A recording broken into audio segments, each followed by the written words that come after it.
All right, we're live. Welcome. Sorry for the delay. Well,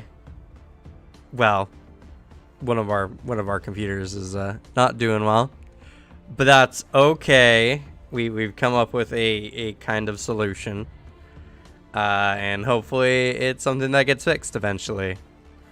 We'll have to see. But for now, some short news.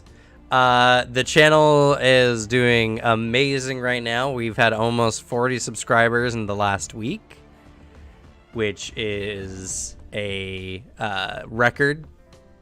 And this last week has had 2 of the highest record number of subscribers per day, with 12 and 11.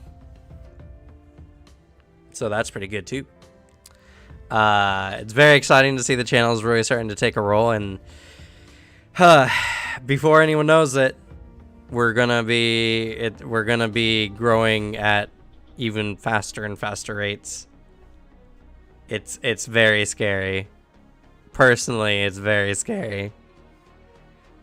Which means that everyone is gonna get a few more, at least, ears on their on their characters and in our games.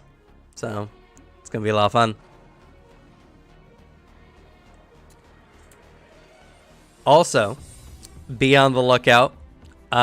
Tomorrow we have our Why Monk is Awesome in Pathfinder 2e, and that was edited by my good friend and fellow co-host for Table Talk, Alex. No 300 subscriber special. Stop, Devin. I'm not doing one for every 100. It would be so exhausting. I might do a 500, or I might just wait for 1,000. We'll have to see.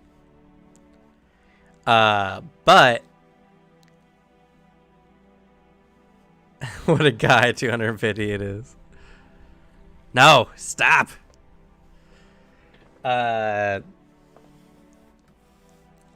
So look out for that video tomorrow. I've watched it. It's pretty good.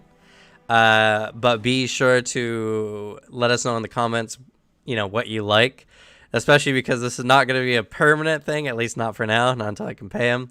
So, yeah, I might have to up my editing game, which is horrifying. But we'll do it. We'll do it for the views. Yeah, so beyond that, last where we left off, Shadows That Laugh, you guys were not having a great time. It's been a harrowing combat. The boss, a medium-sized, normally small creature, Charaka, which was presiding over some kind of ritual that seems to require a living sacrifice, was going on, and you all decided that you needed to save the Matangi orcs. Sneaking down, you saw that the Matangi were all incredibly weakened and weren't gonna offer y'all much help. But despite that, once things got going, once the fight got going, the Matangi are at least capable of holding off the lesser Charaka for now. But even that seems to be only temporary, as they're getting progressively more and more beat back. The boss has been one-shotting party members left and right. Several party members have gone down a couple times. And now for both, or actually for Raph, Cyrus, and Takuma, if y'all go down, you're going to be in a very, very scary place. But to the player's benefit, the boss has been slowly deteriorating. Whatever this ritual was, it seemed to have been empowering and prolonging this Charuka's life, and now they're beginning to wither away as the moon is heading past its zenith.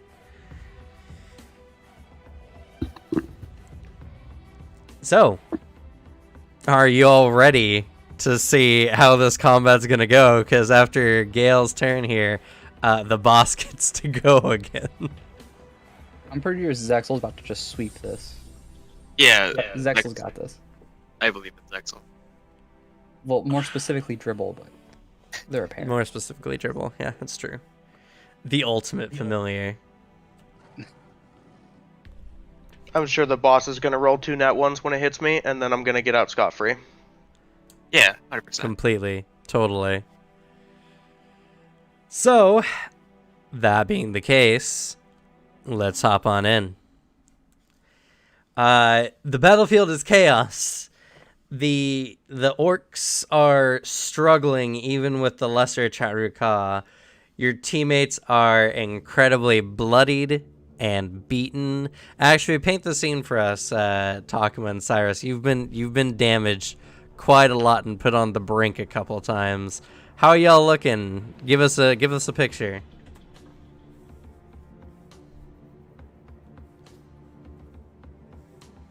All right. Well, we're I'm not looking good. That's for sure.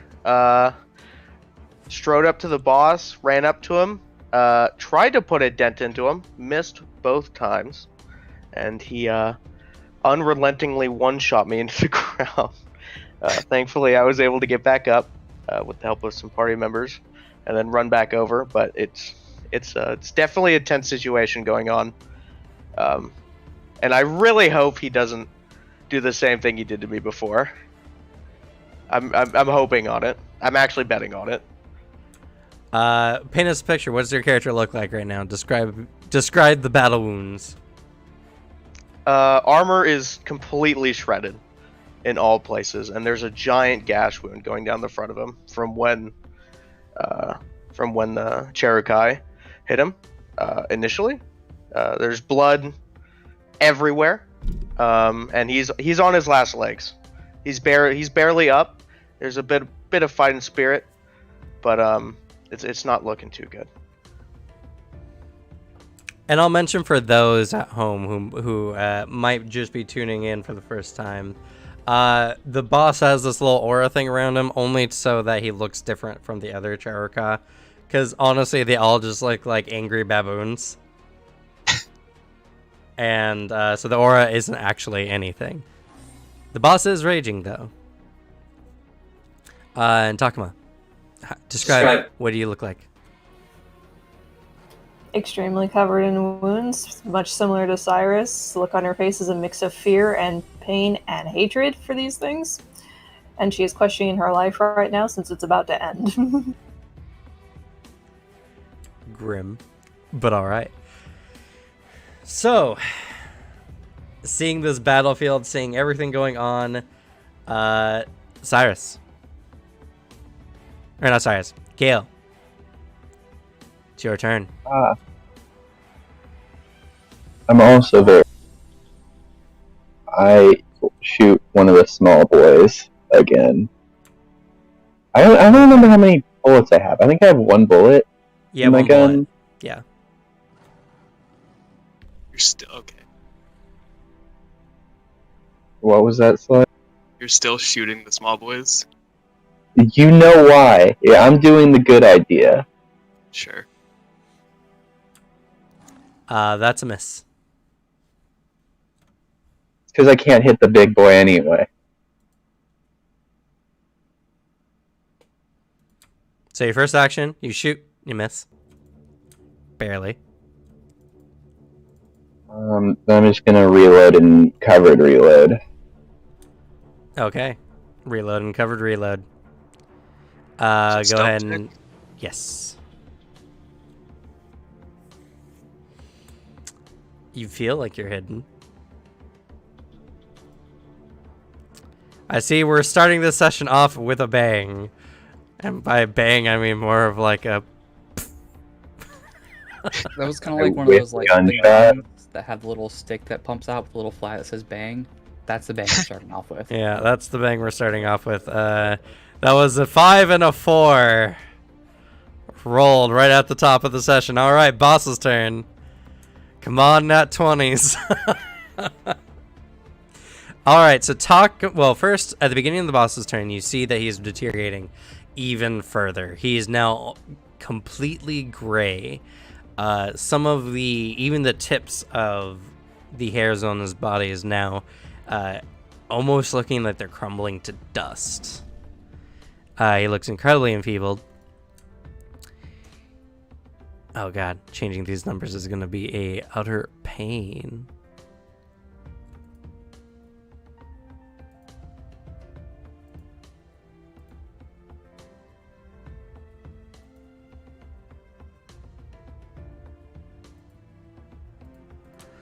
Alright, the boss deteriorates even further, stacking on those penalties and becoming drained too. Go. He's looking weak. Last time, Takuma rocked the butcher's face with a flurry of blows empowered by Zexel's Stoke the Heart. And he did not like that, so he turns to you, Takuma. Which is fair. He feebly raises up the cursed Makahil. And he's going to strike.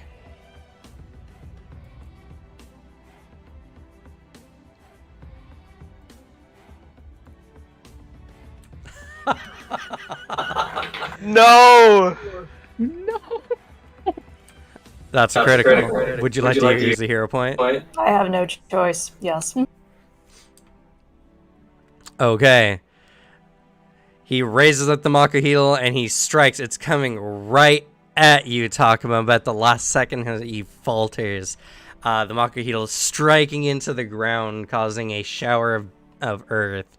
His body is shaking from the rapid aging, but that does not seem to overly deter him as he gets up. He's ready to make another strike.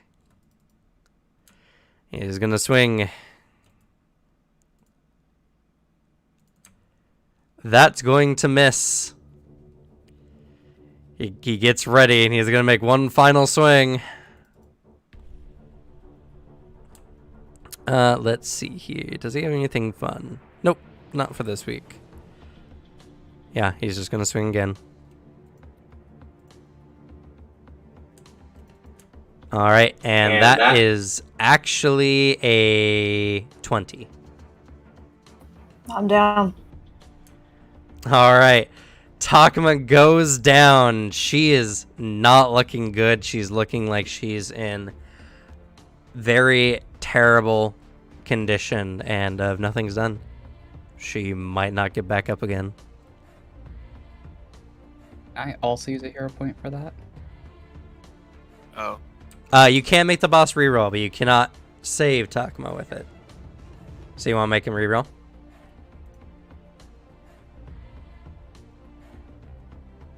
You might miss. It's true. No, he All won't. right.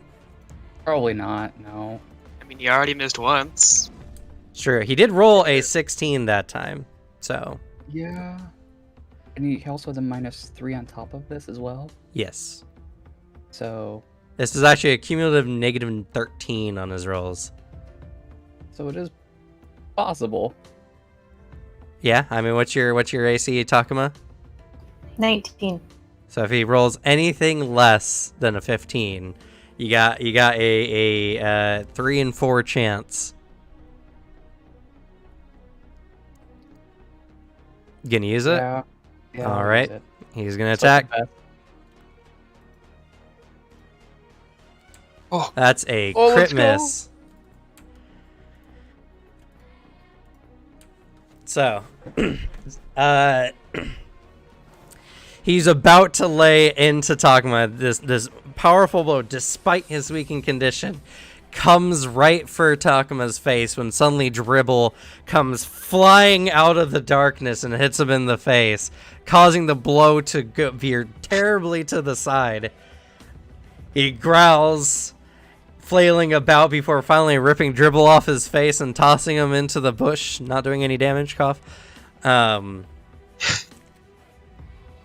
but he is pissed and he is ready to go. But this provides Cyrus with an opportunity. Cyrus, it's your turn. Oh, okay. I should have my spell strike back because I think before we left, I'm not sure on this. I did one of my focus spells. You can check. I'm pretty It's sure. Force you did. Fang. Pretty Yes, sure I you did just Force want to Fang. make sure. It was Force Fang, yes. Oh, let's go. All right, so I'm going to use my spell strike with a normal attack, and I'm Okay. going to cast a cantrip because I'm out of spell slots. It's fair. I'm gonna use Acid Splash. Okay. Let me just put Acid Splash down in the chat.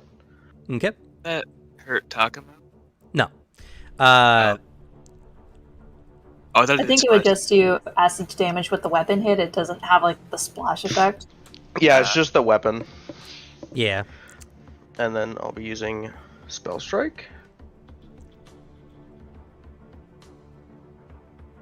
And then a Battle Axe roll. All right. Oh, That hits. let's go. Describe your acid splash strike. Barely holding on to my weapon. I bring it back, and you're gonna chop some wood, and as it's coming down, acid starts to form near the tip, and as soon as it connects with him, it just explodes outwards. Okay, it strikes him, doing 7 slashing damage potentially. Actually, And- I don't suppose that's a critical anywhere, is it? I doubt it, but Oh, you know what? He is clumsy. Let's see here. He is raging and clumsy, which means that he has an overall... let me double check.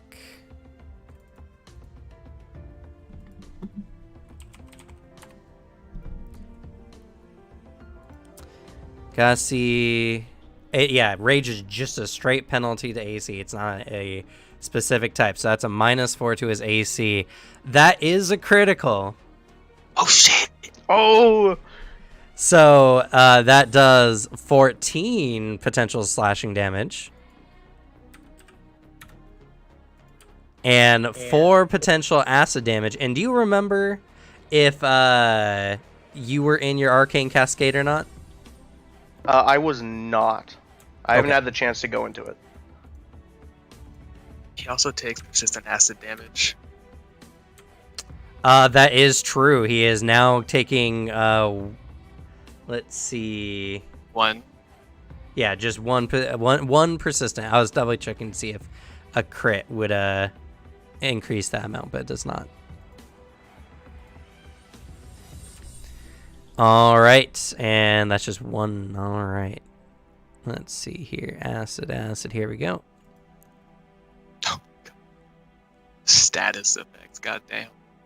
I think that's the only downside with Roll20 is we can't hover over to see the tokens. They just keep getting smaller and smaller the more we add onto this guy.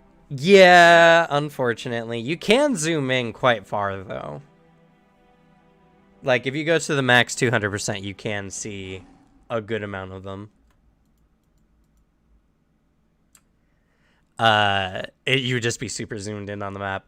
But there's this big splash. He lets out a horrifying screech. His body's shaking all over. Cyrus, you still have 1 action remaining. Can I use that 1 action remaining to attack again? You can. Alrighty. That's -5 because you didn't hit the number 2 there. But that's fine. A 22 still hits. Alrighty. That won't be a crit.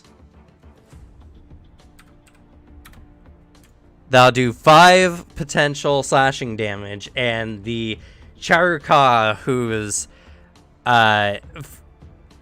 bleeding in several places. There's a dried streak of mud coming down his face, or blood coming down his face.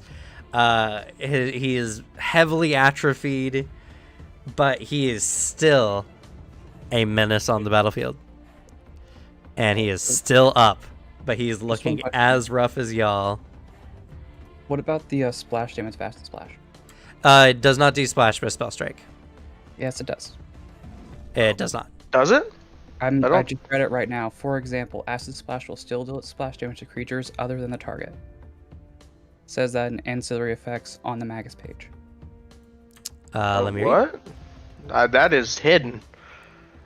It's in the whole big thing. That There's a says big like text Oh box. yeah, I see each that. thing. I'm just saying that he would know that and probably wouldn't have chose acid splash if he knew it was going to hit Takuma, right? That would be the case. But let's read it real quick. I'm just being sure.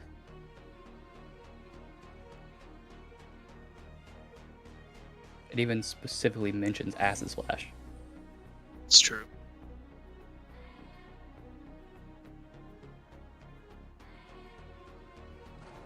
Yep, it does say your spell still has any non-targeted effects that might affect creatures other than the target, as well as any ongoing effects starting from the moment you hit with the strike. For example, Acid Splash would still deal its splash damage to creatures other than the target, and Tanglefoot's Circumstance penalty would last for its normal duration.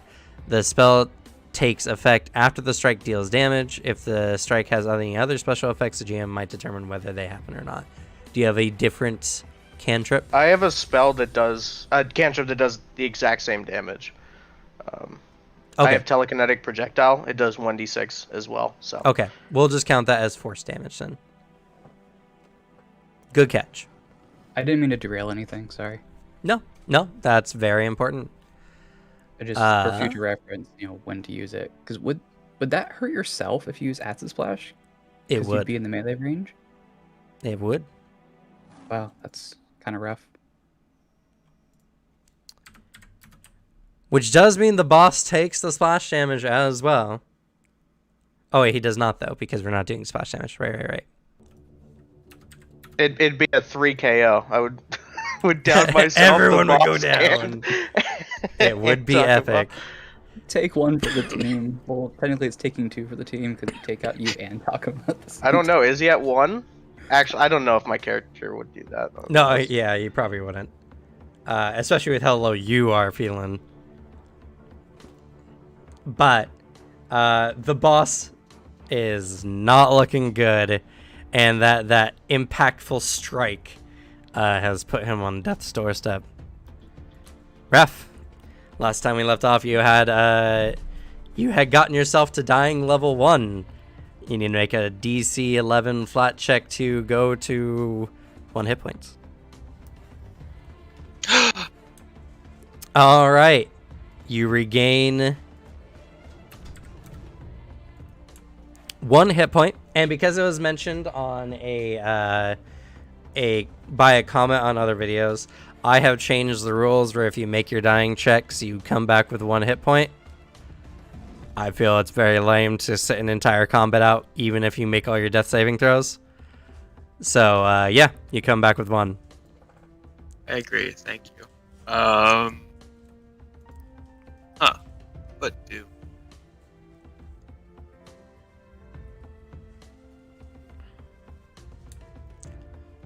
You're prone. And you have 1 hit point. I already used battle medicine on myself, so I can't do that. Needs its 2 actions, so how fast? How fast can I crawl? Let me see here. There are rules for crawling. They don't come up often.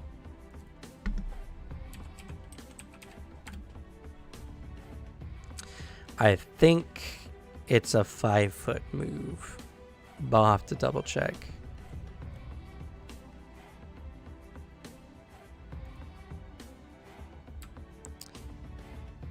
Yes. You move 5 feet when you crawl. Okay. Crawl 5 feet this way. I can see the boss, right? You can. cool. I cast Daze on him.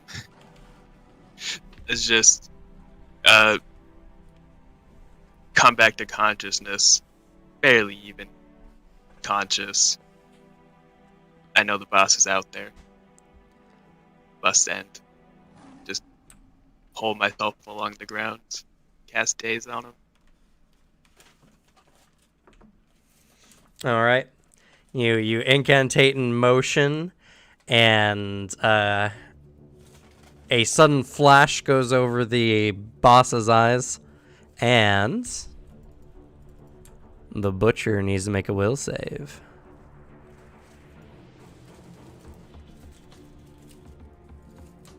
That's a critical. No damage. Do any of his effects give him a minus to will? Unfortunately, that's the only thing he's got at full capacity right now. Gonna cry. Okay. You do your best. You hold out the spell. You're about ready to pass out from the pain yourself. The boss staggers, rubbing his eyes. Zexel. Okay. I've kind of lost track of how many sustains I've done on Stoke the Heart.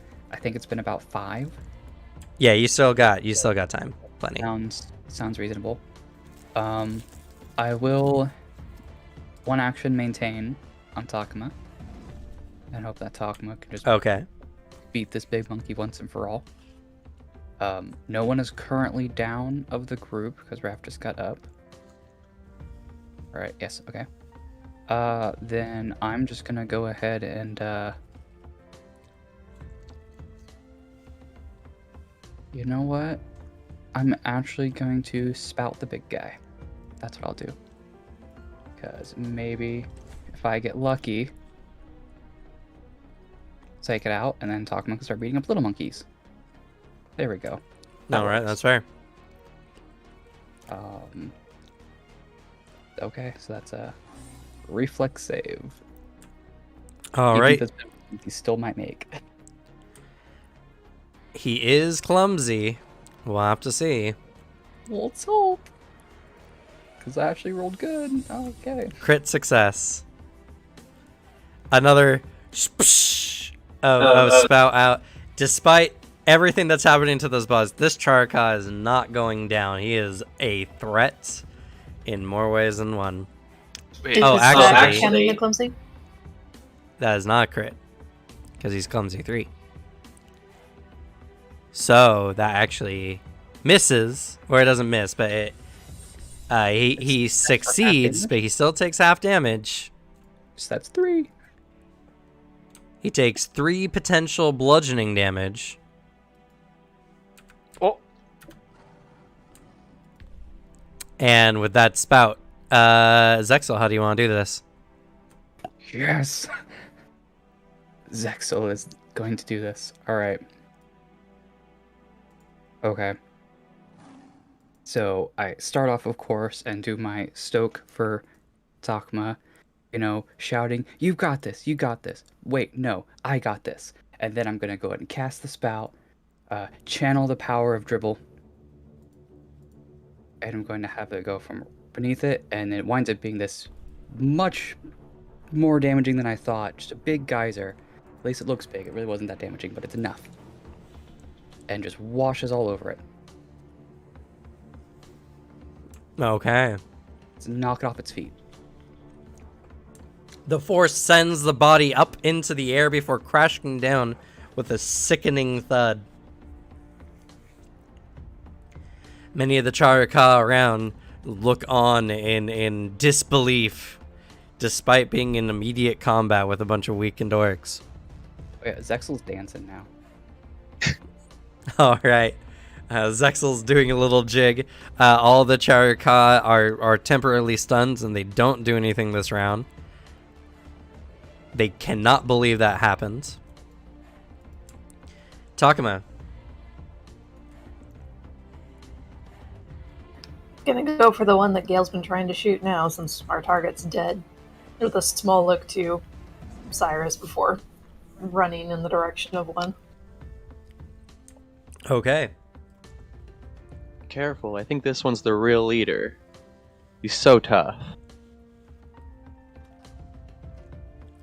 It's been dodging bullets left and right. Is it armed? Yes, it has a sickle. I can attempt to disarm. I just don't have anything in it. You don't have any athletics? No, I'm trained in acrobatics, not athletics. Do you have deception? No, that's even worse. Okay. I mean, you can still try, but you're probably just better off punching it. Yeah, probably. So, flurry blows. Okay.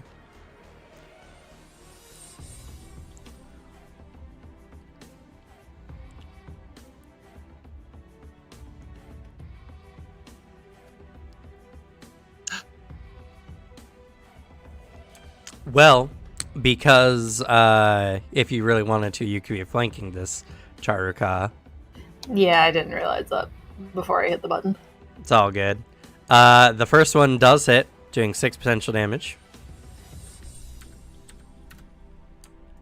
And the second one does hit, doing 5 potential damage.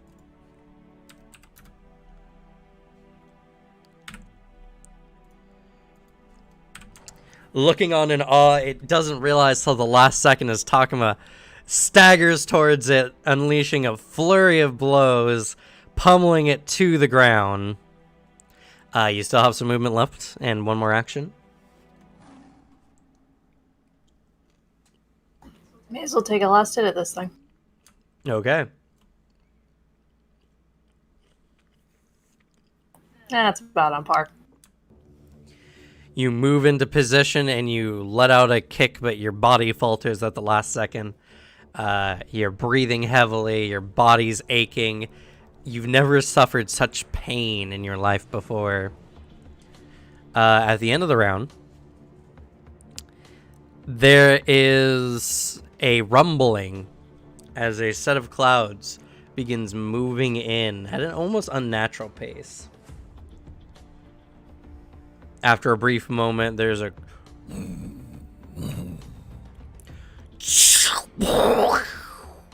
as a lightning strike strikes.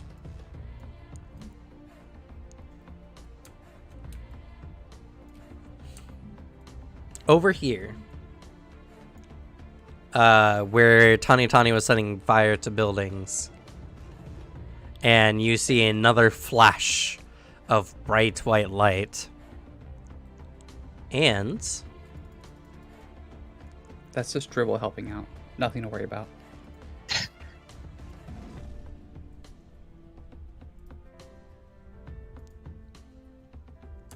one second here.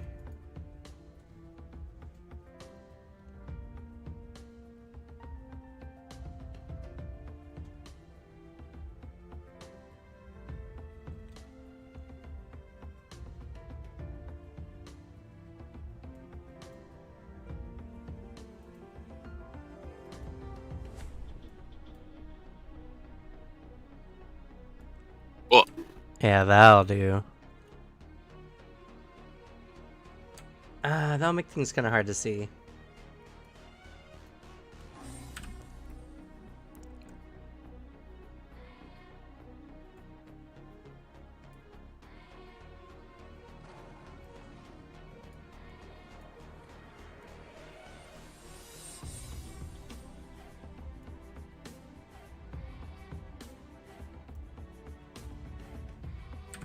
Oh, why is there a fire in that one?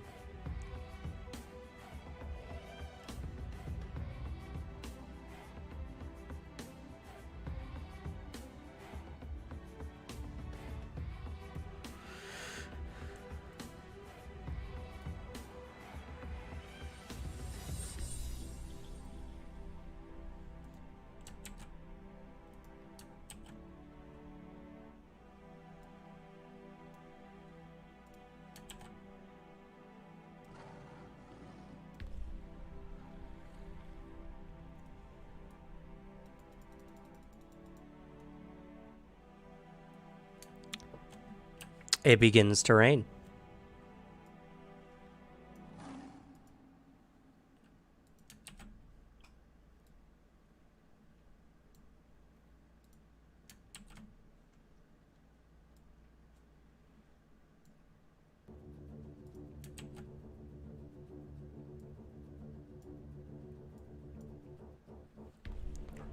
Did the rain?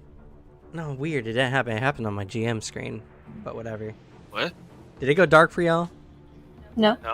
Yeah, weird. The GM side of things, it went really dark. Weird.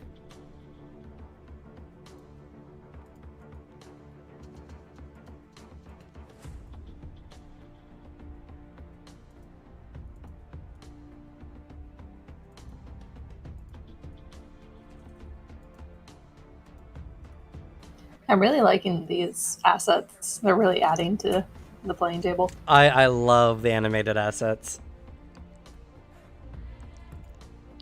I would love them if they were less stressful for me. That's fair. Well, eventually you'll get a new computer, I hope. I hope so as well.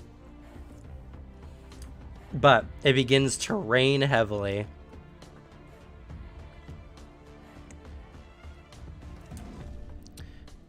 Alright. Gale. My gun is full of bullets. I'm gonna pew pew. I don't know, should I leave the closest one for them? I'm gonna hit this one down here, I guess. Okay. With some bullets.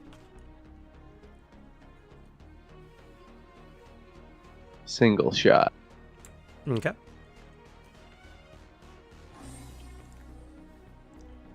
Woo!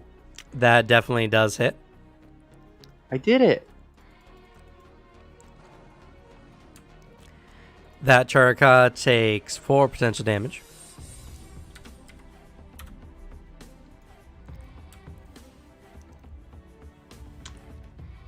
And then I'm gonna shoot it again. Alright, shoot again. Because I can. Woo! Alright, you strike the side of that building. You're tired. You're beaten. You feel a little bit better knowing that that big butcher is down, which let one of your shots ring true. Alright. Cyrus. Wait, doesn't he have an action left? Oh, he does. I'm sorry. Already. Gale, Oh, wait. what's your last action? I'm gonna cover reload. Alright, roll that stealth. Is the second shot -5? Yeah. Yep. That's how it is for That's all. how it's always been? That's Yeah. crazy. Third is -10. That's absurd.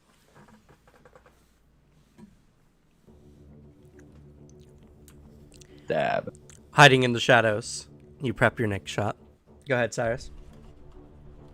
Alrighty, so just to take advantage of the last thing I did being an attack with the damage. Oh wait, it was a normal attack, wasn't it? So I can't do my stance. You can't go into your arcane cascade, sadly. No. Am I ever gonna get it off? Who knows? I think I'm going to run down and help the orcs and Takuma with that Cherkai. Okay.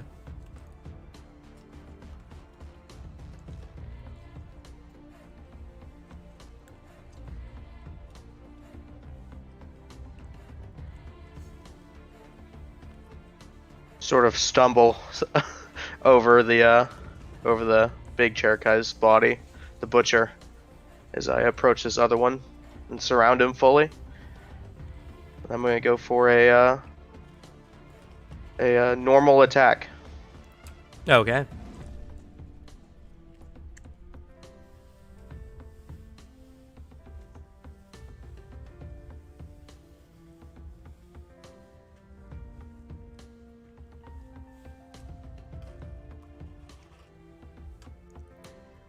Unfortunately, that's gonna miss.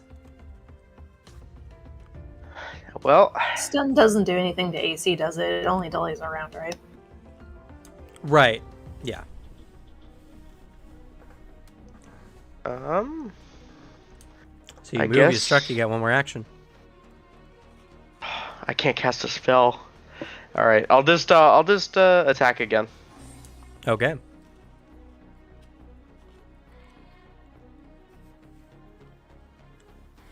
That one will hit, doing a potential damage.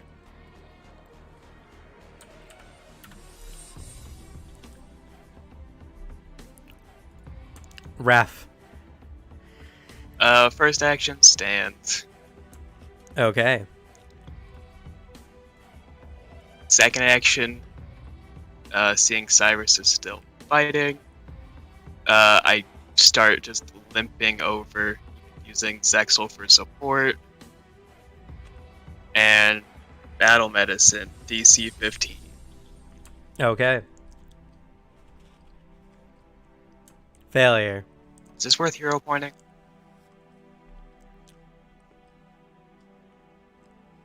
It's up to you. Can you just do it again? Nope. They're immune for like a day, They become immune for a day. even on a succeed or a fail. Yeah, hero point. That is a success. He gets 2 HP back. Man, I don't know what god you pissed off, but you better make amends quick.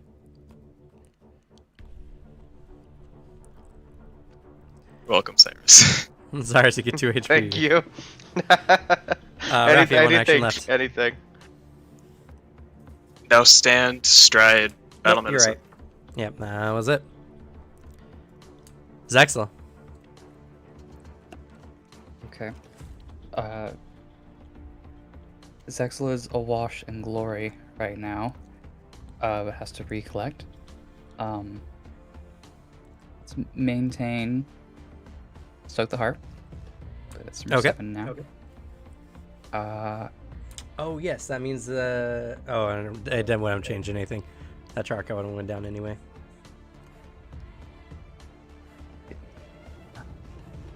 Yeah, I'm gonna just go ahead and I think they've got that one covered, so I'm gonna go ahead and go after that one in the bottom left there that has just the orc on it.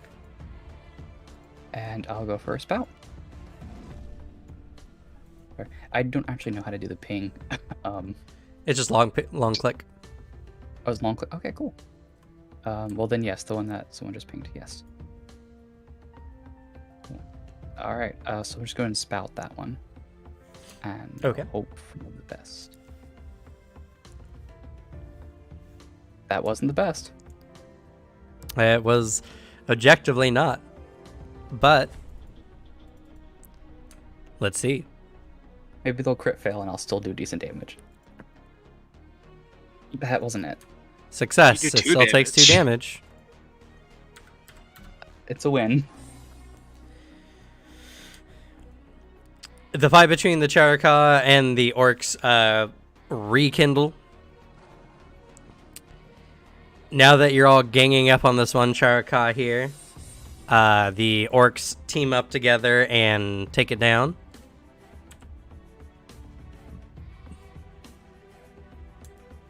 The orcs with weapons seem to be doing slightly better, but unfortunately some of the unarmed ones finally collapse.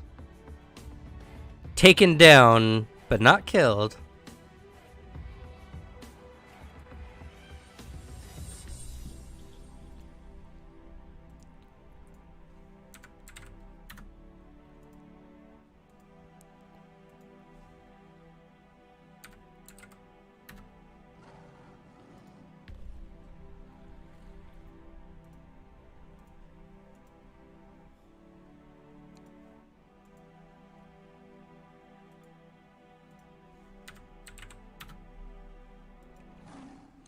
As it seems that they still have some sense of needing to preserve them. Let's see, 4 of them had weapons, correct? Yes, so this one also goes down.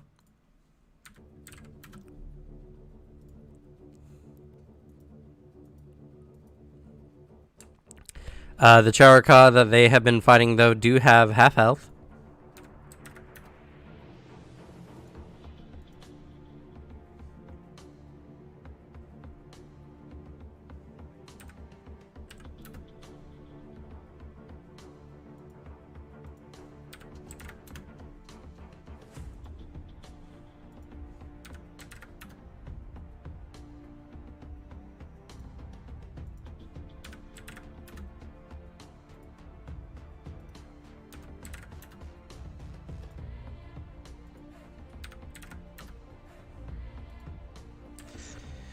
All right. You're doing well, but you're not out of the battle yet.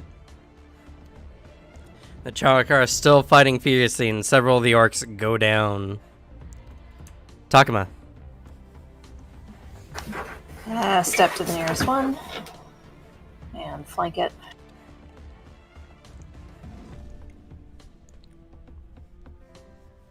Okay. And flare your blows.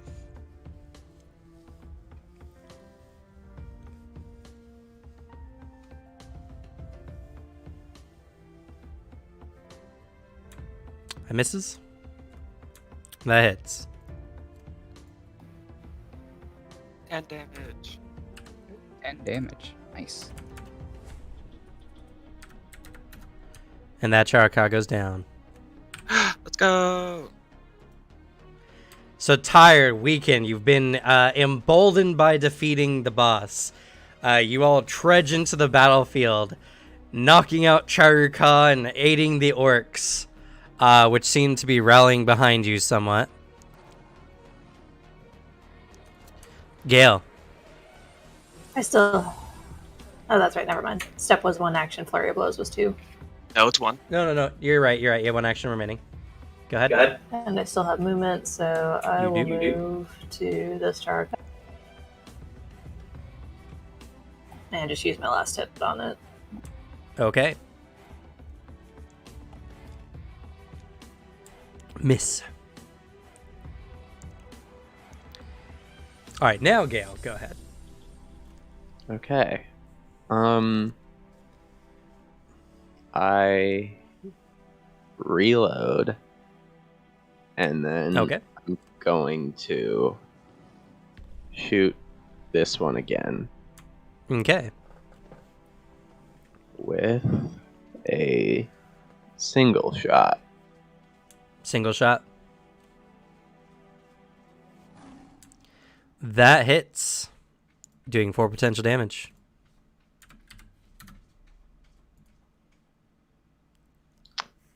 And then I'm going to covered reload, I guess. Or should Okay. I just try and kill it? It's up to you. Yeah, I'll just kill it. I'm going to shoot it again. I'm going to absolutely whiff, too. That's a Yeah. miss. It's raining now. It's getting harder. There's a... You strike it once, you see it reel over, you fire again. You kind of slip as mud is starting to form at your feet. You're tired, you're exhausted, but the battle is almost over. You can feel it. Yeah, I got like a Cyrus. huge gash in my arm from where the big boy monkey just wrecked me multiple times, shooting 1.5 handed. That's fair. Alrighty. How are the orcs looking around me? They are they're not doing well, but they are determined to win this fight. I sort of pat one of them on the back and smile, and then run off to the next one in front of me, back where Takuma is. Okay.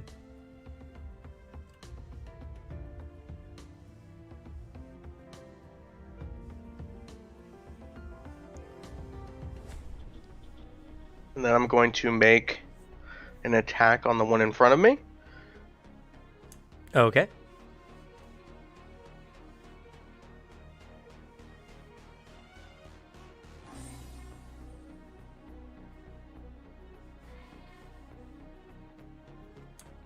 That hits, doing 11 potential damage.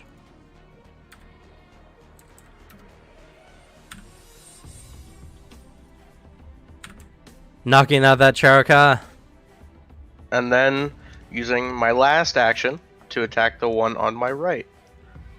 All right. Don't forget, you can also take a recharge action to recharge your spell strike if you deem that fit. I am out of focus points. You don't need focus points. You can just take a standard recharge action. Oh, really? Yes. It's okay. I'd rather just get most of these orcs out of combat, It's fair. or try to.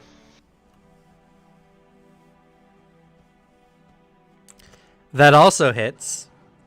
Wrecking through with your giant battle axe. You cleave one Charaka in half, and then you turn to sweep, which your weapon is sweep, by the way. Which means it actually...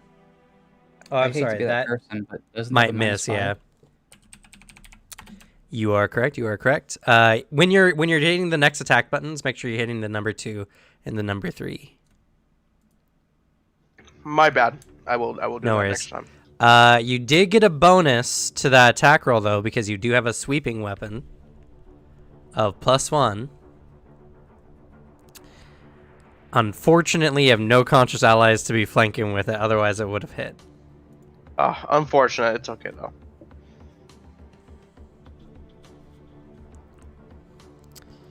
Raph. Limping, dragging one leg, using the Charuka for support. Come down, battle medicine on Takuma DC 15. Alrighty. Woo. Success. There you go.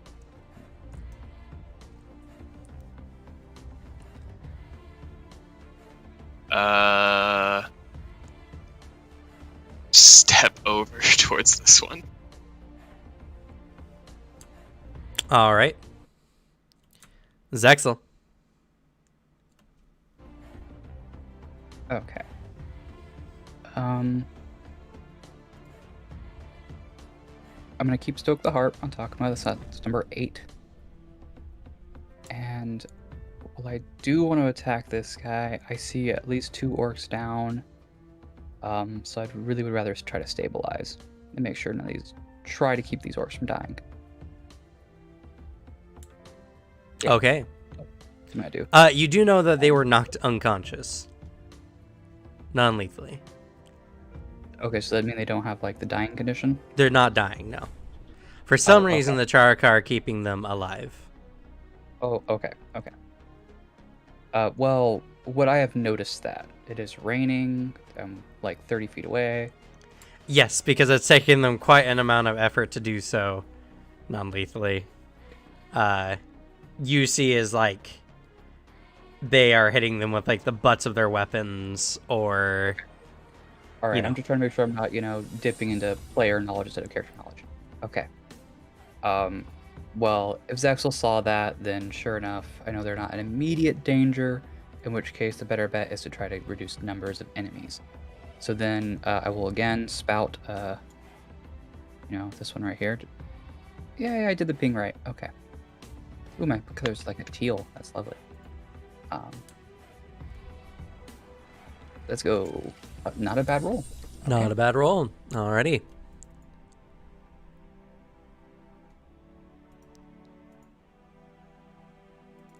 Success, but it still takes 3 damage. I'll take it. And that Charaka goes down. As it had exactly 3 HP left. Let's go. Okay, Zexel resumes dancing. Fair, fair. And that's all your actions. All right. The That's the best Zexel Charakago. in a while. This one right here is going to attack Cyrus. Lunging out with its sickle.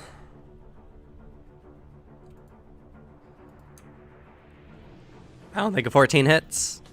It does not. It's going to attack you again.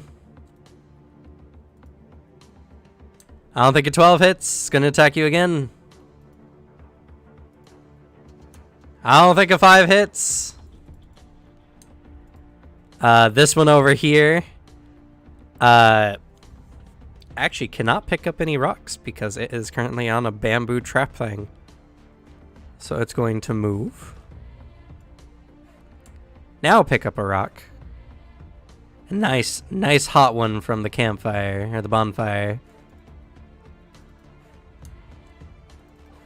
And is going to chuck it at you. At Cyrus or Takuma? At Cyrus. And Cyrus is the closest one. And Cyrus also just cleared one of their allies in half a second ago. That's fair. I don't think a 15 hits. Nope. It's going to pick up another rock. I don't think a 9 hits. Alright, this one over here comes scuttling around.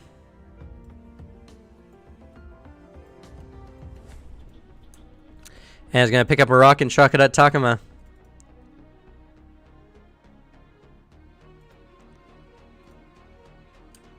Does a 17 hit? Miss. Alright, you dodge to the side deftly as you see a big rock come flying by your head. He's going to throw another rock. And misses. This one over here, though. Some bad news. Starts heading for Raph. But this one's not down. Oh, no, you're right, you're right. Never mind. They continue battling.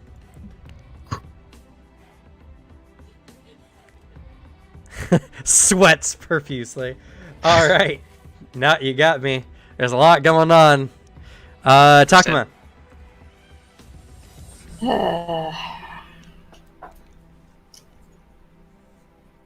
So with them down, it wouldn't be too hard to be in the orc square because they're unconscious on the floor, right? They're still taking up the space, unfortunately. Okay. But the move through allies rule still applies. Though I can still pass through, I just can't stand there. Yeah. They're not intentionally barring your way. Okay. Might as well flank the one with Cyrus. Okay. Actually, perception check. How sturdy does that platform look? Because these monkeys are much smaller than us. This orc was fighting on it earlier. So. Okay. Alright, then she will just flank then.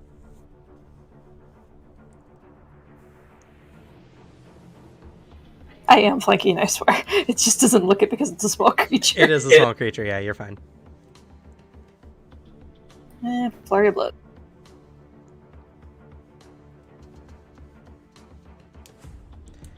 That hits. And that hits. Doing a potential, let's see, that's 5 and 6 for 11 damage. That Charaka goes down. Stoke the heart. Stoke the heart. Clutch that one. Alright, and since she still has some movement, she's going to move up behind the other one. And use her last attack action on it. Okay. Did you get flanking here, though? This guy's still up. Either way. Oh. Or, yeah, that's fair. It'll miss regardless. Alright. So, as you're all battling, Raph, you notice as you're kind of surveying the battlefield, a dark figure begins approaching from a nearby bridge.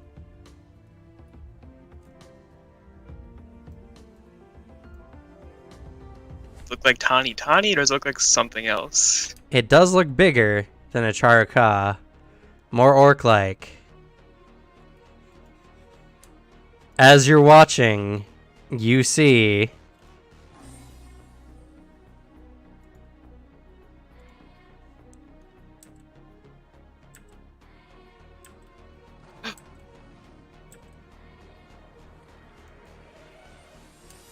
a rather large orc, larger than standard, where we brandishing nice tattoos. Actually, I have a picture.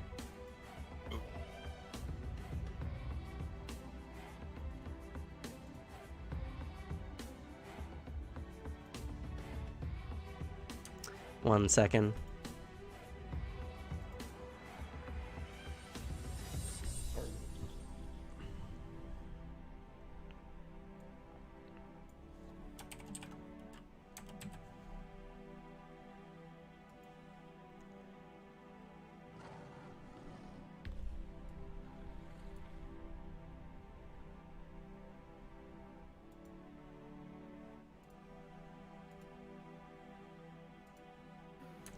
Oh, that is some cool artwork.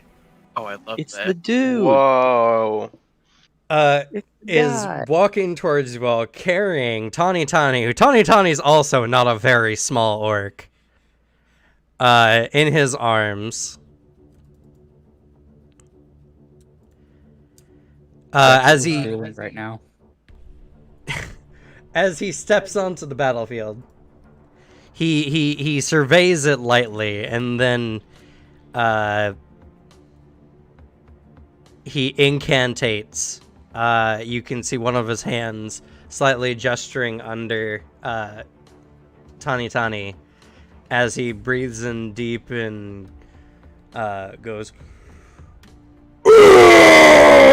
and it produces a audible or a visual wave of sound as some spell is cast, and these Cherokee explode. Oh, Oh god.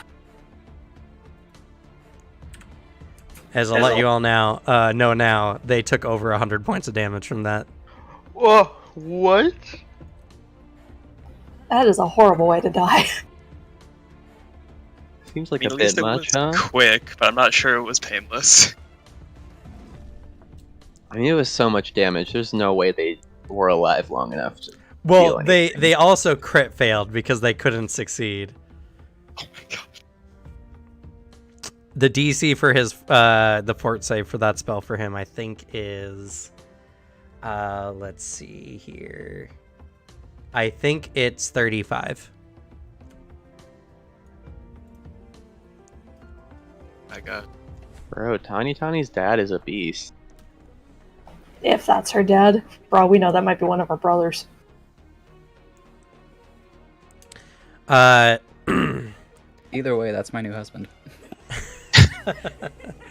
Fair. As you're all kind of like watching in awe, you hear the surrounding orcs go, "It's the Rainmaker. He's come to save us."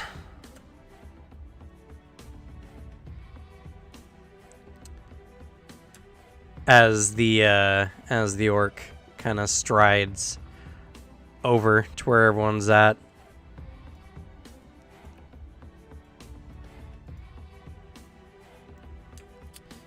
And let's see here. I think I should have... Yes.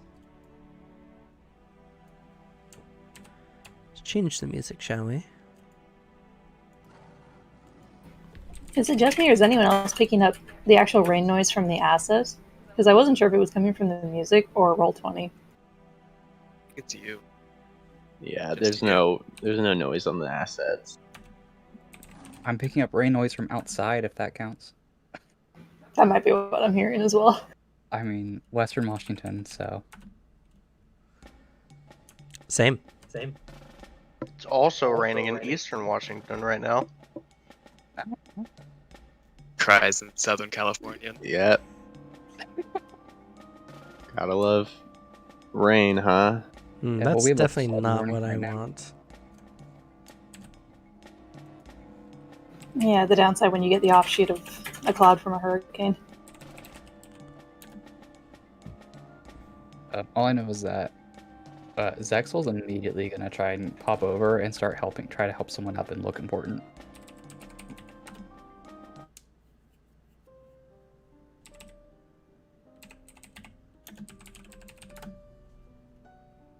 I will We'll go that assume for that now. we count as like out of the encounter.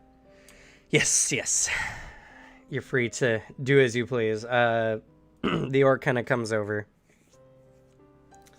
And as he looks over all of you, battered, beaten, and bloody, he just smiles. The orcs seem to instantly relax, many of which collapsing as they were pushing themselves to the very limit. Raph does as well.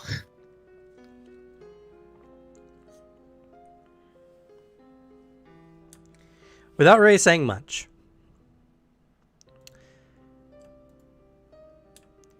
he sets Tani Tani on the ground.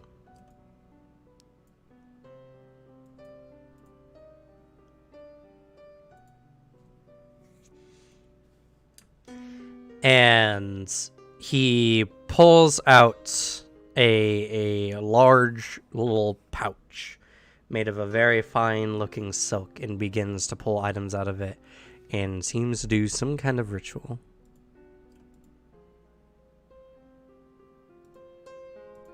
What's the state of this monkey over here? The one you're next to. Yeah. As time goes by, its body deteriorates more and more.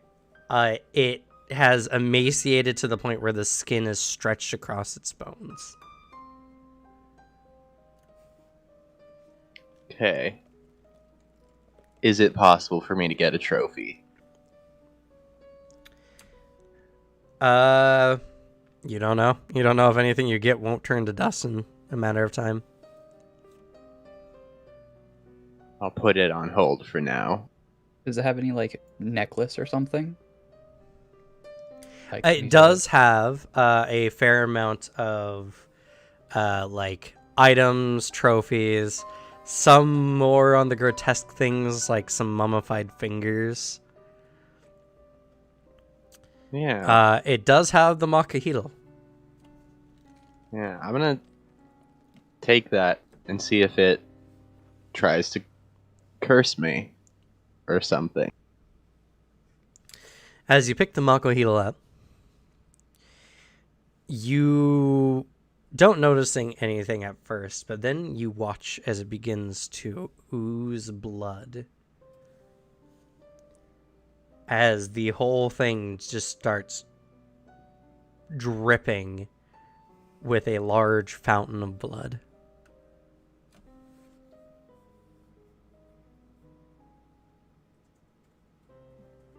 I like hold it out as far as I can, and like I'm just holding it with like 2 fingers. It's gross. I don't want this blood on me. Okay. Anyone who's watching just sees Gale holding out this Makahito. Nothing weird other than it's slightly, evil aura emanating off of it.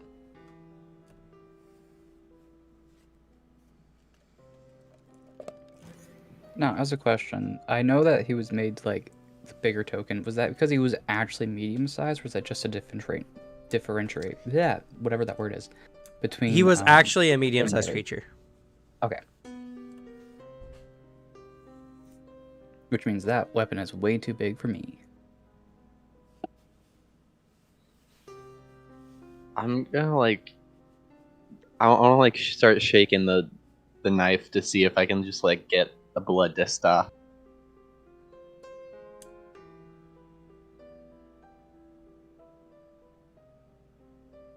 You do so. It doesn't seem to stop flowing for you. Does he see this dude have like a holster for this, like a sheath? No. He wasn't even the one to originally be wielding it. It was the Acolyte before. Ugh. It's gross.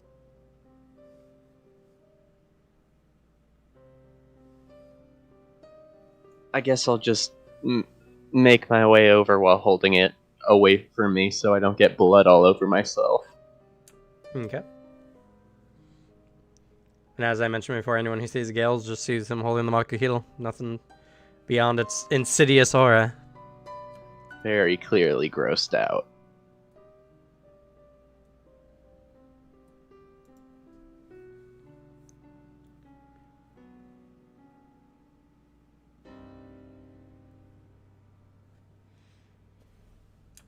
Anyone else doing anything? Just catching my breath. Okay. Sort of resting on my battle axe with the head of it sort of in the ground, just leaning over into it. Zexel's just gonna try to help up all the ones that got knocked out. As best as I can, at least.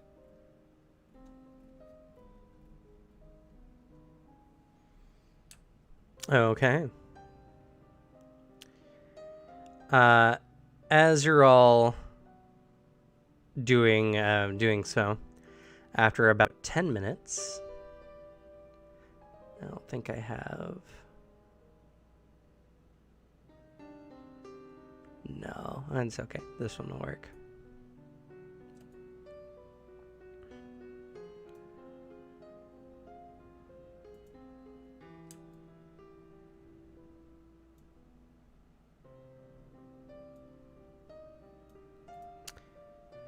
A large portal opens up before the orc.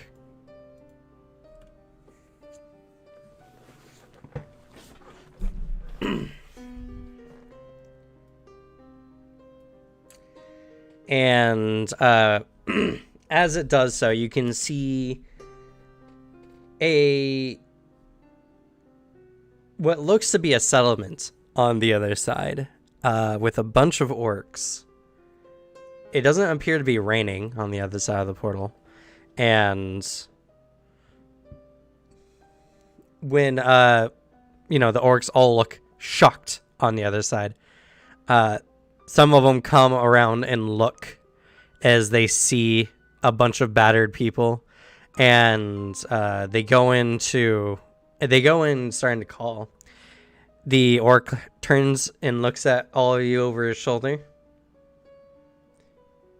He makes sure he makes eye contact with each of you and then just nods subtly before he strides through the portal and goes about his business.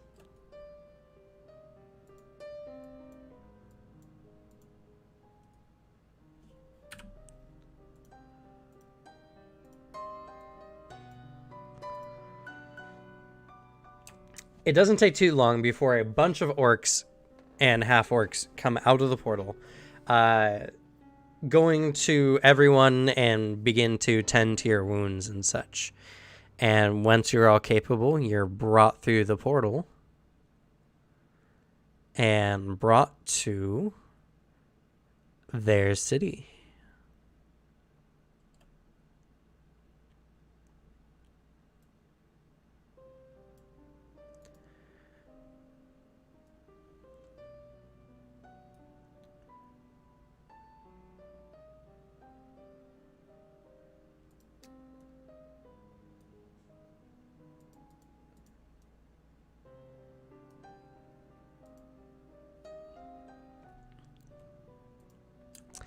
One second. I gotta grab a couple tokens.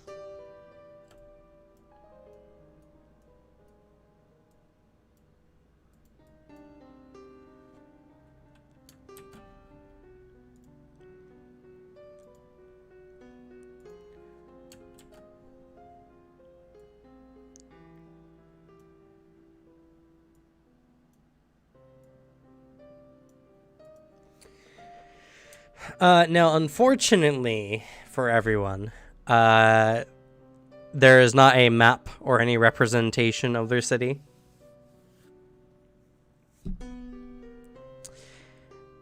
Even more sad, their city isn't even on, like, the map, which I find is absolutely strange. But I can read you a bit about it, at the very least.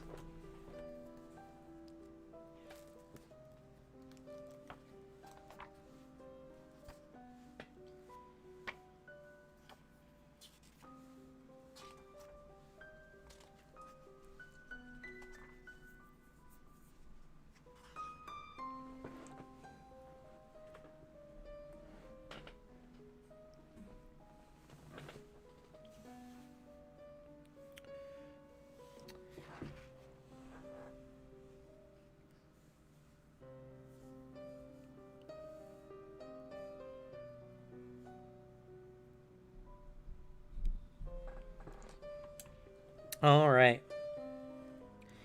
Their land is located in between the Southern Lands and Usaro, referred to by all the Mwangi expanse as the Nine Walls. as there are 9 layers that function as a perimeter separating the central Matangi settlement from the rest of the expanse. The 9 walls are essentially a nation built as a fortress. Each settlement is the size of a large city and wraps around the perimeter of its respective layer, all of which are bound by hexagonal walls. This forms nesting rings around increasingly smaller settlements until reaching the more open central settlement of Madakali. It takes 7 hours to get from the outer walls to the central city when riding, so most travelers take breaks in different cities during their journey. Each perimeter is made up of 6 walls with strategically placed orc squads, magical traps, and wards placed between and in front of those walls. Their agricultural, homes, schools, and everything to do with their society exists behind these hexagonal, demon-warded city walls. And you are all brought into its centralmost part, which is Matakali.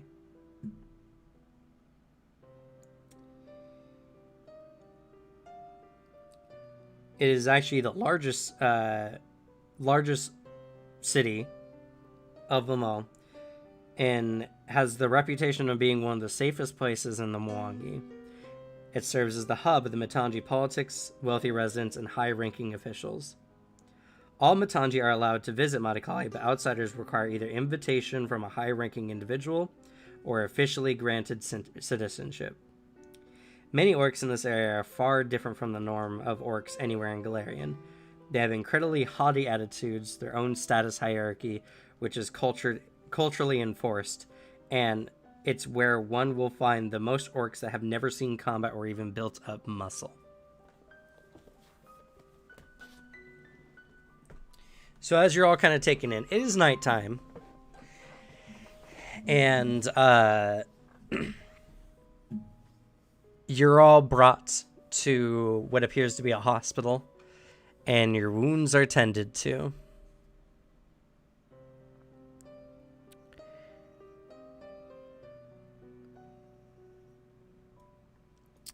For most of you, the battle was hard and will definitely leave lasting scars.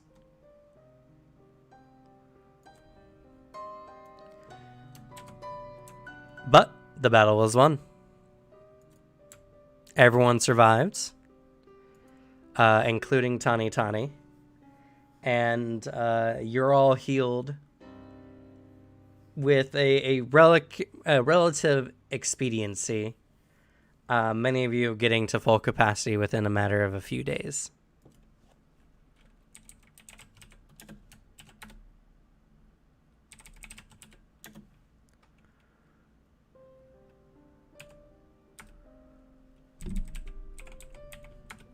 Does that mean we're no longer wounded?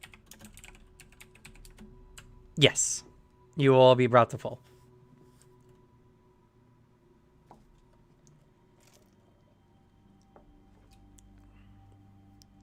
I feel like for a very long time, I'm just trying to figure out what to do with this knife. Because now I feel like I'm just dragging blood through the city. I don't like that. Seems like a rude.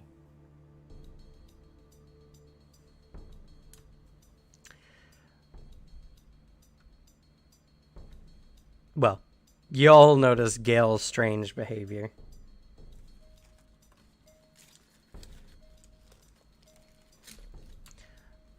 And the hospital is an open ward, so many of the beds are kind of set aside.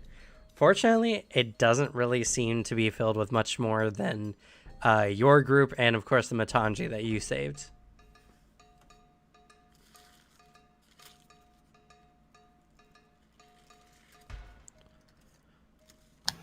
Takuma sits up out of her bed. Notices you glancing at the Makuhito. Is there something interesting about it? I mean, yeah. He sort of like gestures to it, and then gestures to like all around him that I'm assuming is now covered in blood. I guess if it's a few days later, I probably like put it in a bag or something. I keep checking it. Well, we'll just say it's the night after, everyone's been kind of like bandaged up for the evening. And the second Takuma mentions it, you look down. There's no blood, and it's no longer bleeding. Ah, it's fixed. Quirks an eyebrow in confusion. What's fixed? I mean, it was pretty gross before, right? I mean, when you consider the fact that all of our blood was on that thing, yeah. I mean, do you think it was our blood? It seemed like a lot of blood to me. Perception check on the Makaleedle. Sure.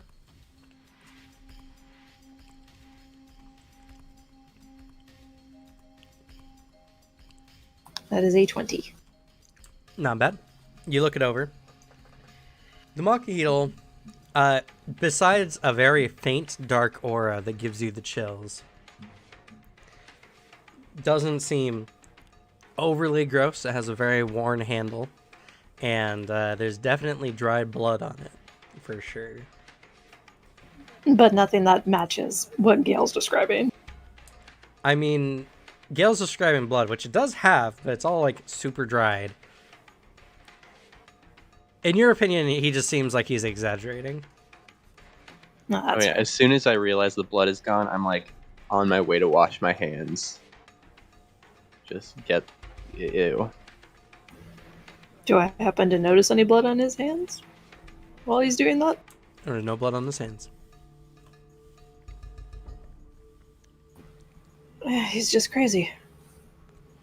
And to be Is it fair, Gail? Gail, you don't even see blood on your hands. Which Yeah, is it's one of those things where it's like, I knew it was there, you know? Like, it's gross just thinking about it.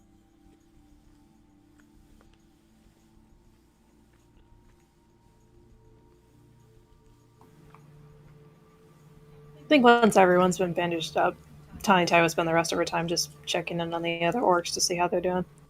I mean, I'm sure Tiny will, but what's talking? No, sorry, Takuma. Tiny Ty, I'm sure, is out cold somewhere, so.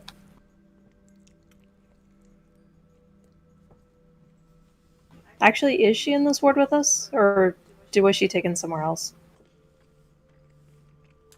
She was apparently taken somewhere else.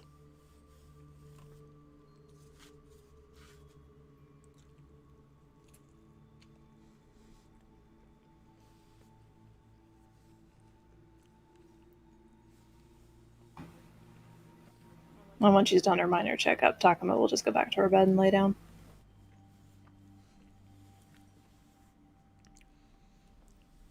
All right. For all of you, days go by. Your wounds are healed. Depending on your perspective, the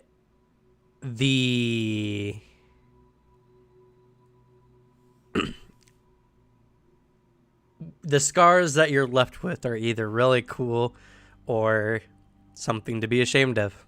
I don't know. It's all up to you and your character's perception of overcoming an incredibly difficult trial. And for the most part, your time in the healing ward is peaceful. You're allowed to recover and recoup in relative peace. And daily, you're tended to a variety of orcs. These much less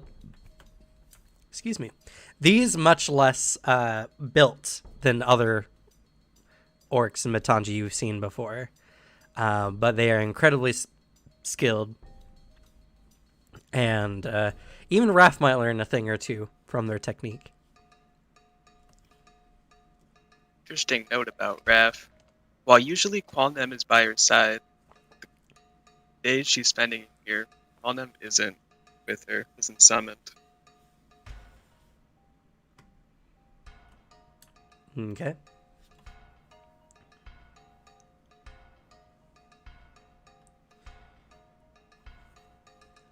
So in that time, you all are free to interact with each other.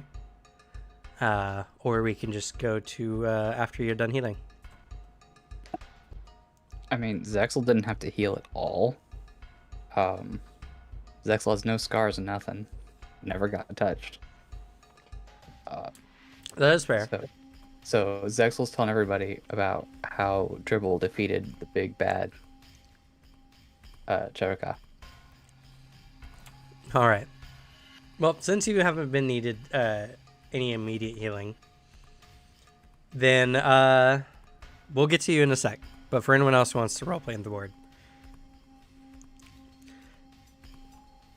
I'd imagine Cyrus has taken out his now blood-stained notebook and has started scribbling in, the events of, would it be last night or? whatever you want. It's I anytime assume within he the did last it 3 as soon as he days. got back and was conscious enough. So maybe a few days afterwards. Okay. Because he took a pretty heavy beating, and he's scribbling in his notebook, making a few drawings, especially of the giant Cherokee.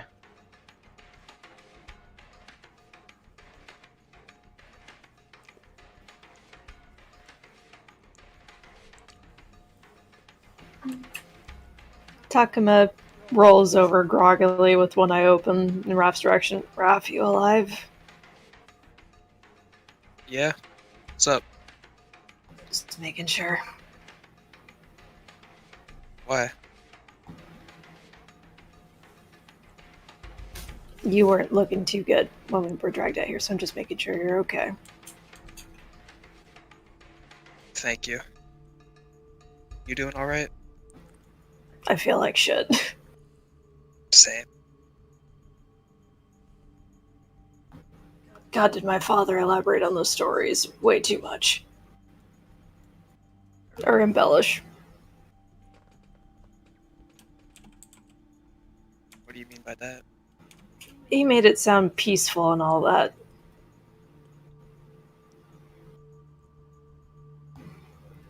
Father's a merchant, so he often traveled to different places and told stories. So, him telling me the more peaceful side of it, not telling me of the dangers, I feel like was a disservice to me. Well, I don't know if your dad ever encountered what we did tonight.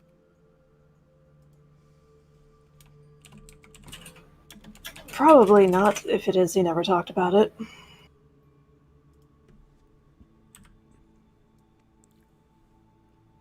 I can understand why I wouldn't want to scare my children with that.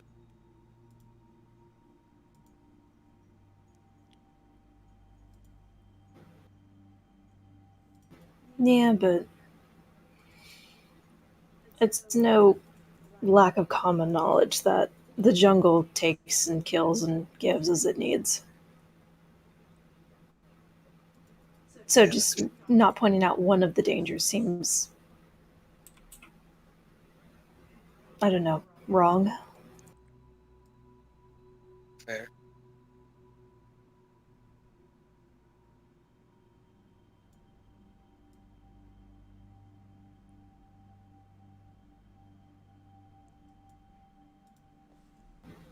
I would be curious to learn more about that large creature we saw before we got to the encampment.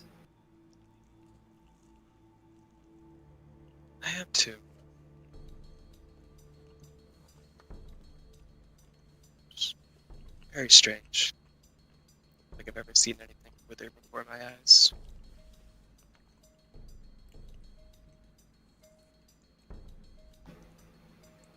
It would be kind of cool to see the jungle from the treetops.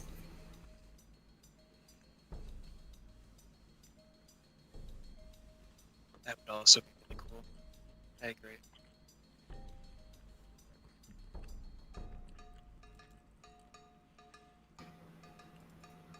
And then just talking about drags on into idle chatter throughout the rest of the scene. Okay. It's a good scene. After you're all fully healed, you're eventually permitted to leave the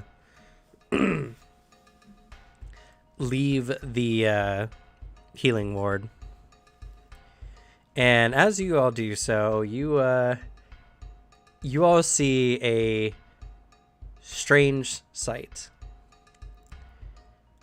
You see a bunch of Matangi orcs that just don't match all the stories you've been told up until this point. Many of them were wearing petticoats, fine dresses, wearing stylish outfits, and they look much more posh than even what you've experienced up until this point. And as they look you all over, there is kind of a murmur that goes on as each of you are being eyed, almost as if they're judging you.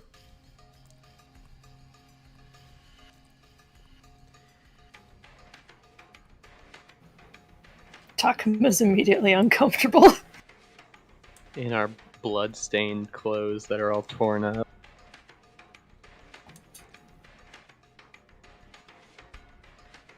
Cyrus lets out a. Go ahead. Yeah.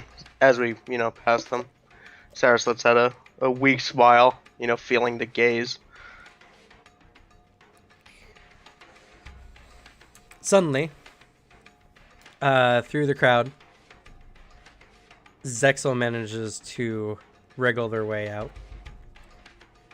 And over the last few days, Zexel, you have been given, and you assume your allies will as well, the ability to stay in a very nice hotel that's very posh, very maybe too fragrant with perfumes and various potpourri. Just imagine like an Elizabethan hotel for rich people, and it's exactly what this was like. Nice silky satin curtains, your bed's thread count you probably even couldn't count in a single sitting. You've been given delicious food, and also, as your friends will soon find out, you have been relentlessly asked questions about yourself, where you come from, what's your family like, and a large variety of other questions that might bridge on a little too personal.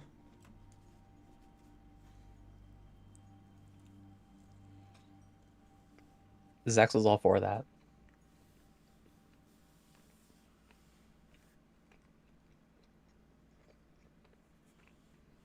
Cyrus is uncomfortable with most of the questions, but eagerly answers some of them, sort of choosing the questions he willingly answers. Well. It hasn't happened quite yet. Oh, okay. My bad. No worries. This is just Zexel's, experience over the last couple days, as this is the first time y'all have been reunited since everyone else had to stay in the ward while the ruins were healing.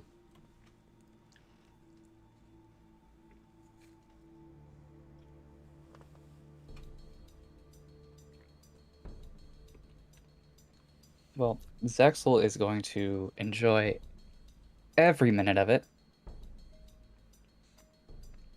And is basically gonna put on a show. Like, I'm sorry, maybe I wasn't specific enough. This has been happening to Zexel over the last few days while your friends have been healing. Yes, and Zexel enjoyed every minute of that. Yeah, for days. Right now, you heard that they're being released today, and you've come out to meet them.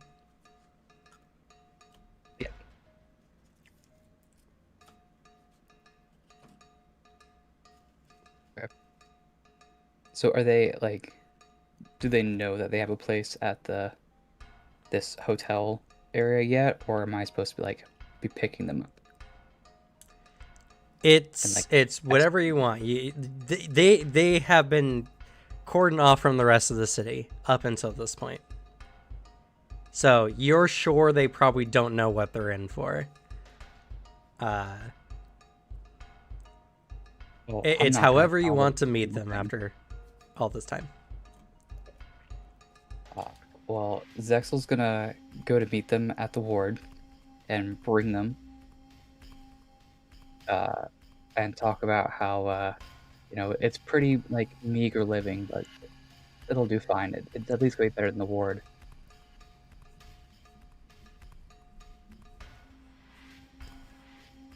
Okay.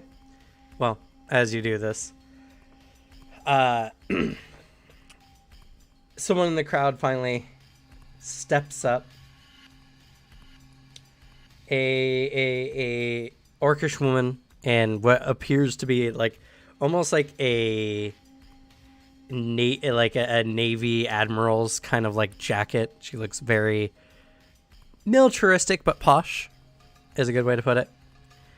She kind of comes up, stepping out of the crowd as everyone kind of watches, and she looks over the group and we'll roll a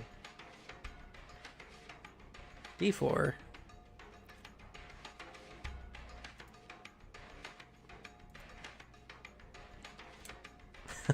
All right.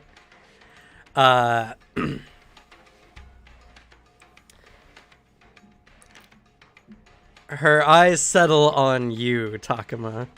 God damn it!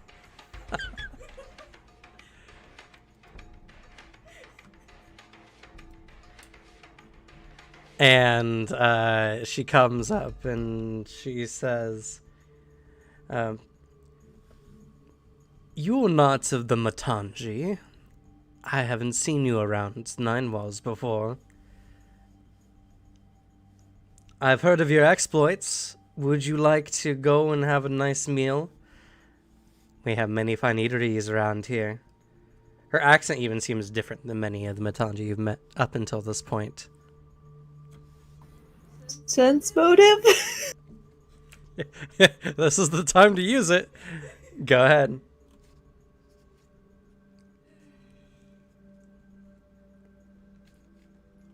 All right.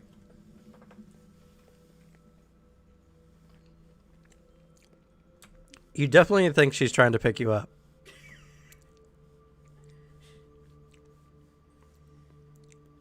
You get that sense.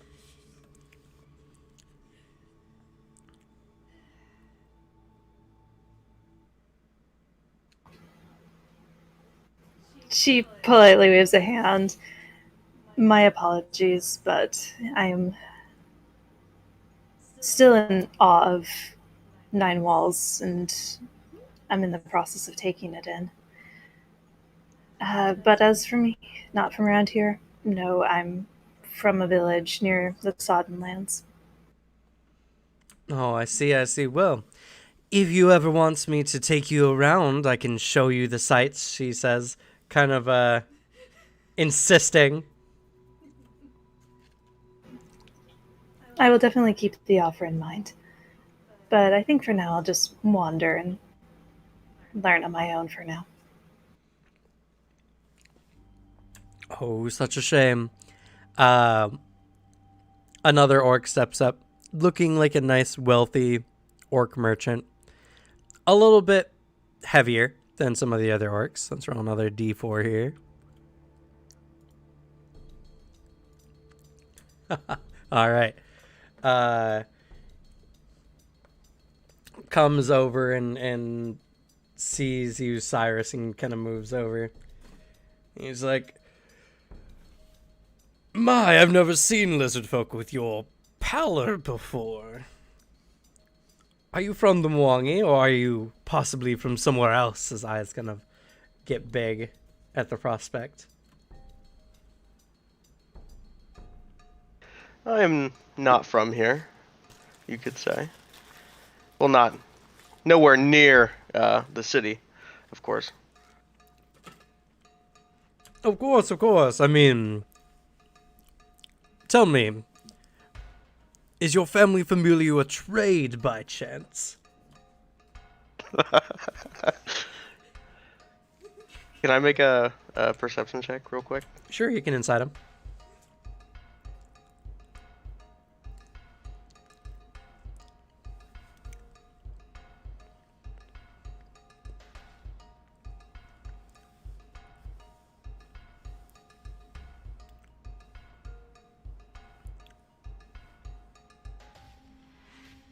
It's perception in this one. Yep, got it. All right. He's hard to read. You don't know exactly what he's getting at. No, they are not. No shame.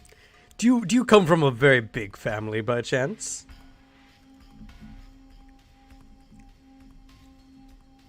I do have some brothers and sisters. Ooh. Brothers and sisters, you say? So it's a big family then, right?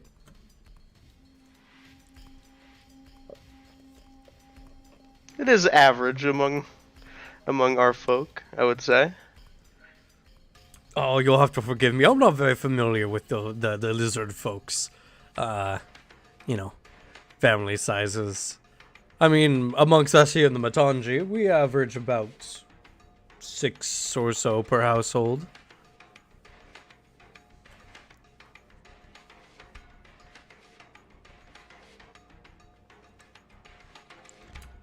Would you say is more or less than that? 6. That is quite small. Oh, quite small, you say? Well, my good sir. He looks you over. A little unsure about the statement, but still. If you would like, I would like to discuss some interesting prospects with you. You know, if you have interest in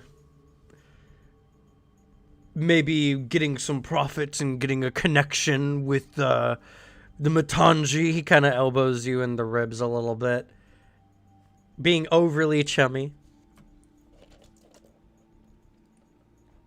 Cyrus is a little uncomfortable. Maybe in the future. I have some things to take care of at the moment. It's at this point that many of the other Matangi comes up to each of you in small droves, asking you questions, asking, you know, what things do you like? Where does your family come from? Are you, you know, have any experience in any professions? It gets a bit overwhelming at first. Go ahead. Raph looks distracted, lost in thought, and is not really answering the questions. That doesn't stop them from trying. If anything, that only seems to egg them on more, as they think they need to get your attention now. It's not until Tani kind of steps up and she kind of bellows out, "Leave them alone!" As they all kind of look over, as she looks disgruntled as she marches through, and she's like, "They are heroes of the Matangi, and you're going to hassle them about their families?" She kind of marches over, grabbing like a couple of your wrists and begins dragging you away. She's just like, "At least give them time to settle first," as she drags you all away. None of the other Matangi seem to overly pursue. Eventually, you all get to a point where, you know, you're all kind of off from everyone and not being immediately hassled. And Tani turns and she puts her hands on her hips and she lets out a big huff. And she says, "I'm sorry. When everyone heard that you all came through with my father, They had to get to know you.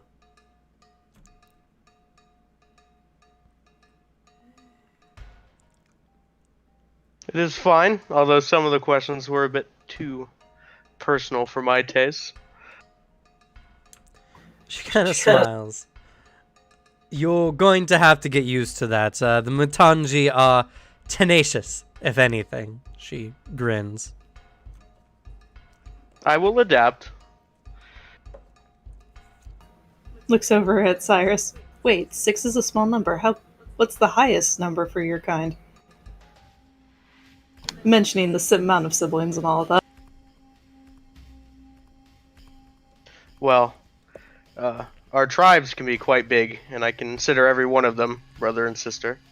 So, quite large. Ah, okay. I thought 26 was normal. Oh, sorry, 26? That is still quite small.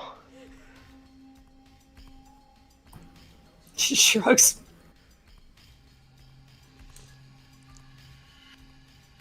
Well, let me be the first to welcome you all to Matakali. You're lucky. Not many outsiders get to get this far in the walls. If my father hadn't brought you all through, you'd probably still be out in the third layer.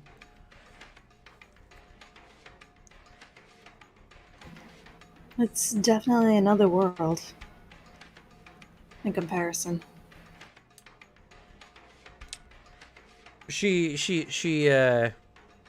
kind of puffs her chest out in a sense of pride, and she says, "We've worked hard to build everything around here, and it's due to our insistency on progress that Nine Walls is as great as you see.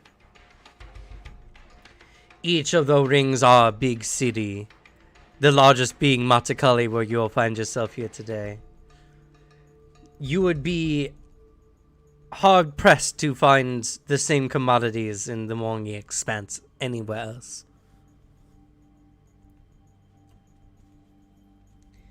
Though I do have to warn you, the Matanji have only gotten this far due to the many connections we have made with the various peoples of the Mwangi. And many of the inner wall dwellers are always eager to expand their influence, as you all noticed before.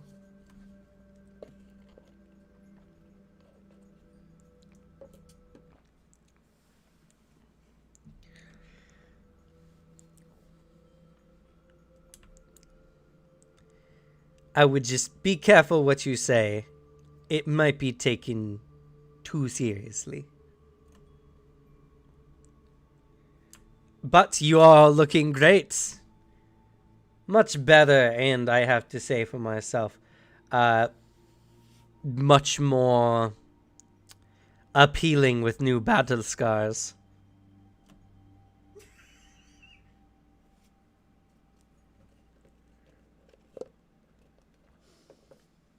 I quite like them myself.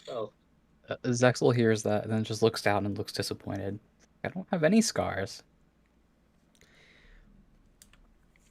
Oh, don't worry about that, she gently pets your head. Many of those who dwell within the inner walls have no scars themselves.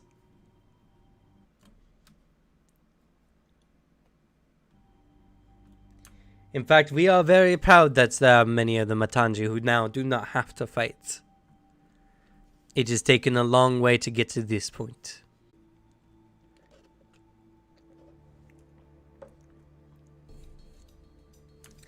But you are all welcome to go and do as you please, within reason, of course.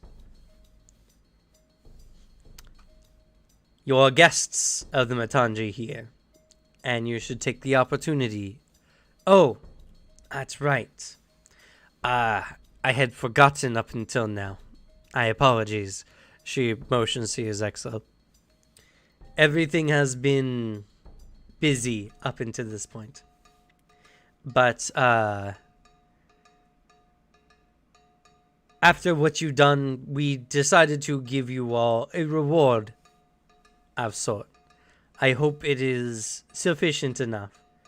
As she pulls out several coin pouches. They're pretty hefty, and she hands you each one, as she gives you each 100 gold coin. Are you sure about this? I don't think I did it for a reward. No, of course not. You didn't do it for a reward. That's what makes you all heroes, she motions extravagantly. And by our culture, heroes must be given gifts in appreciation. Plus, this is only a small amount. And that's less than 20 coin a head for each Matangi you all saved. I think this is, well, maybe not quite adequate, but I'm not in charge of the coin.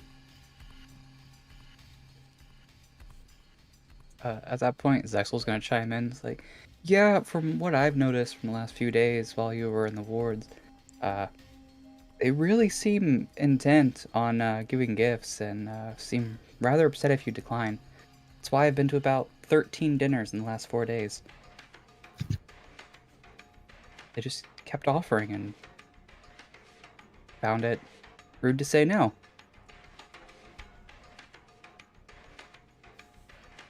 You have seen many a fine table filled with a variety of nice seafoods, delicious meats or veggies, whatever your preference, and you have never thought you would ever see such fine food and get slightly sickened at the idea of eating it. It's okay. Half of it, I did the thing where I pretend I ate and actually stuck it into dribble. Dribble looks like a little rain cloud, but it's actually just mushy food. Just deposit it all later.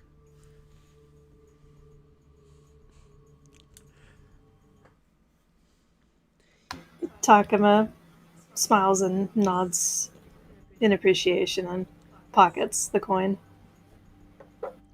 We appreciate it.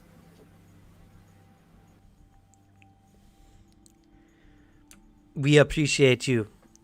Not only did you stop, many of our came from being used in some foul ritual, but you also fought valiantly, getting severely injured on our behalf. We are most grateful, and as long as you wish to stay, you can have the lodgings we have provided, and as much food and drink as you can have.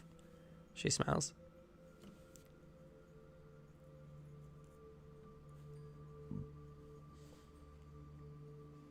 Thank you for your generosity, then.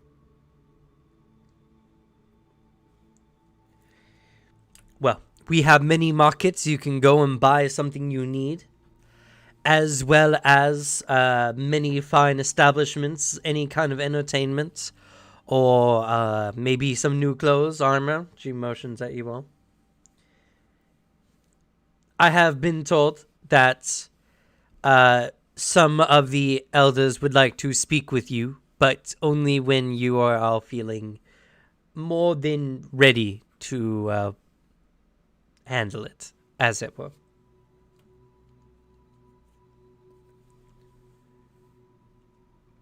They emphasize the need for your rest, so do not feel pressured to move forward.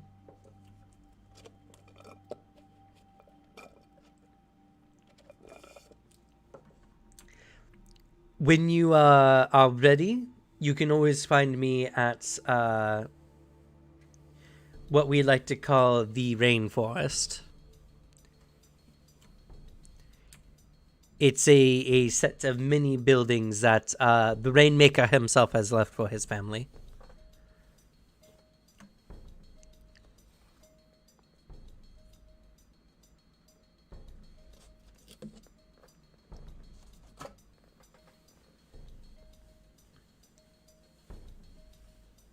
Before Tawny leaves, thank you. I humbly accept this gift, and I smile while looking at her, bend over a little bit while accepting the coin, holding it in both my hands. She nods. You have more than earned it. Was Muckluck informed of what happened? They have not arrived yet. They are still several weeks away. We made a really good time then. Zexel wants to stop tie before she leaves. Surely, I mean, I know you're busy, but perhaps you could dine with us tonight as a celebration that we all made it out alive. She kind of scratches her chin. I am busy, but I think I can make time. Sure, she smiles. Oh, that'd be lovely. I'm sure it also gives us a good reason not to accept anyone else that might encroach on us and hinder my companion's rest. That is very fair. You're very shrewd for a kobold. Very well. I will make time. So many siblings. Oh, I know. She smiles. Well, when you have a time and place, meet me at the rainforest.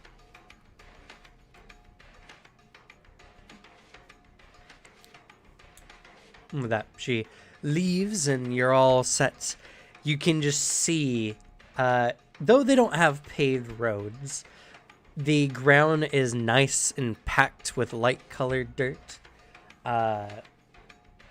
There is a wide variety of colorful shops, all with banners of light purples, greens, blues, and yellows. There's many garish kind of settings. Some of the buildings have even like gold inlaid signs and everything like that.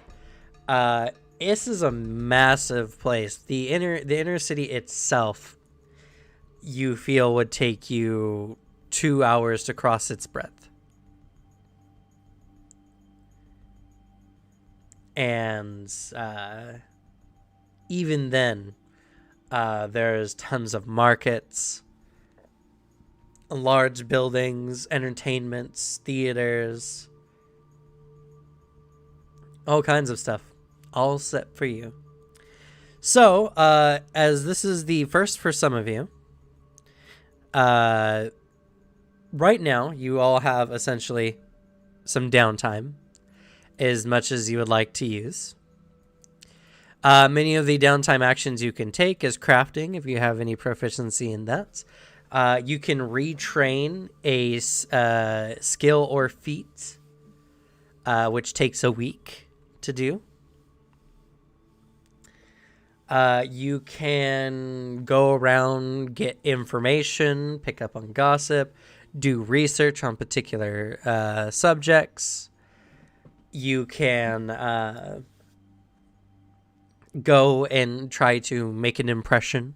Many of the orcs here are very interested in you all, and any diplomacy checks you make towards them will get a +2 bonus. On top of that, Nine Walls is a pretty well-off city. It's a level 10 settlement, which means that you can buy items and magical items, potions, and the like, up to item level 10. On top of which, any divine casting implements, as well as weapons and armor, can be found up to level 13.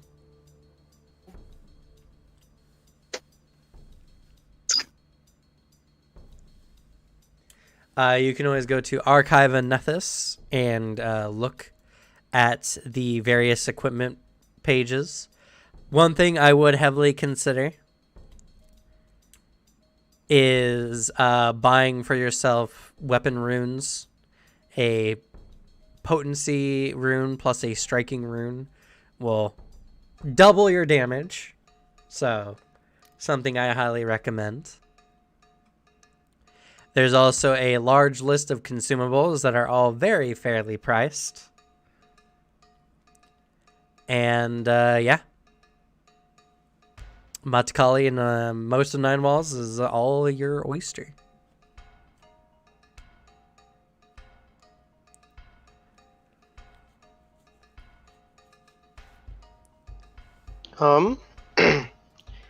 Would I'm unfamiliar with runes and stuff like that. Is that just something that is applied to your weapon Yes. and armor? Okay. Yes.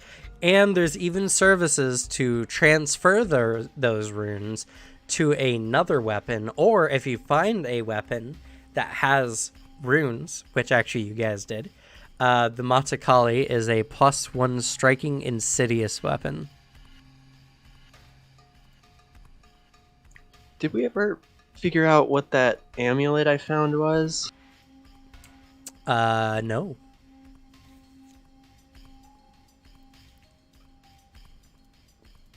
You did not.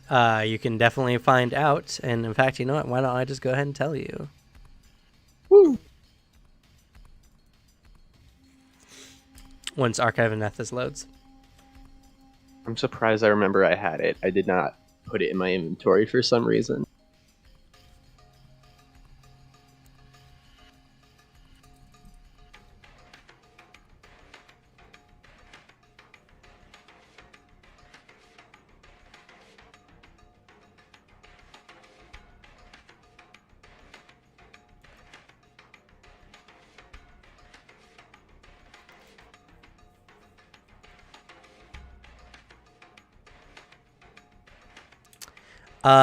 The small necklace. Did I describe what it looked like before? I want to make sure I'm getting the right. Probably.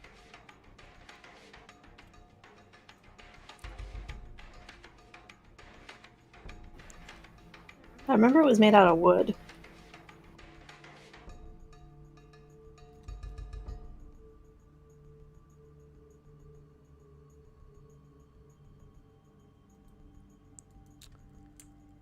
Ah, I see. Then it's probably this one.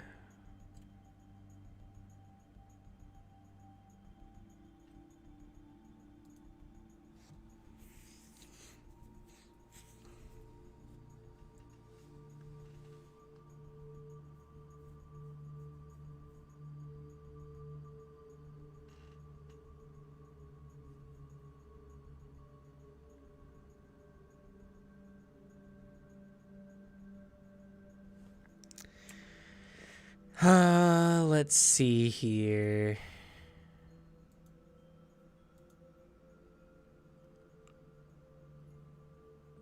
That one was 2 sessions ago, correct? I think so. See if I can scour that video real quick.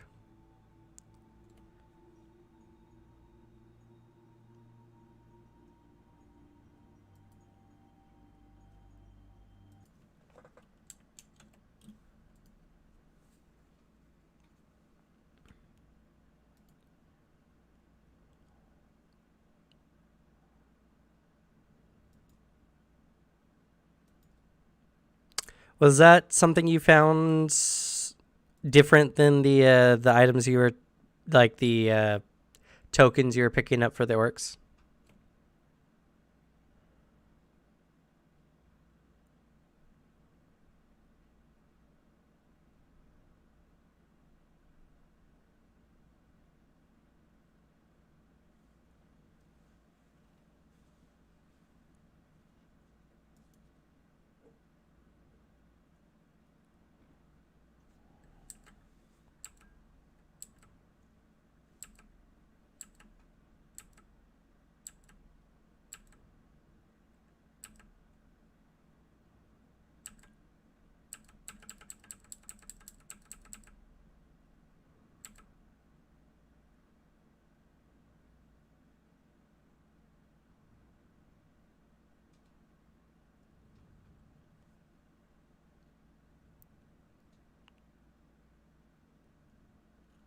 You do not need to be that level. Typically, it just means that's the level at which you should get access to an item.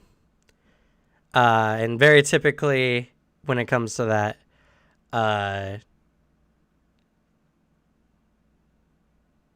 it's like usually you can't even afford to get an item above your level. Typically, if I'm doing loot correctly.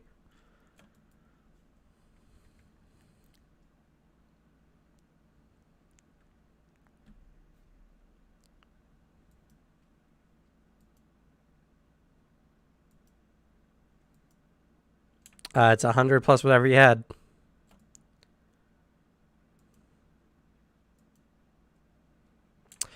Because it's a different kind of rune. It's a unique. The insidious rune does evil damage. It's the opposite of the holy.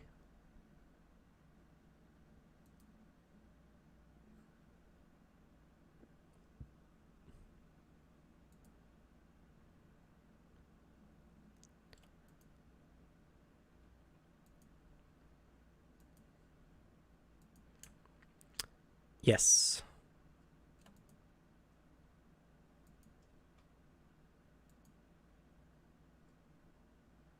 Well, I know where my 100's going.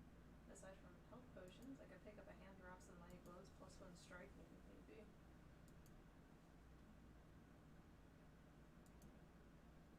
Well, that's 100 right there. If we're going off the prices on Archive of Nethos.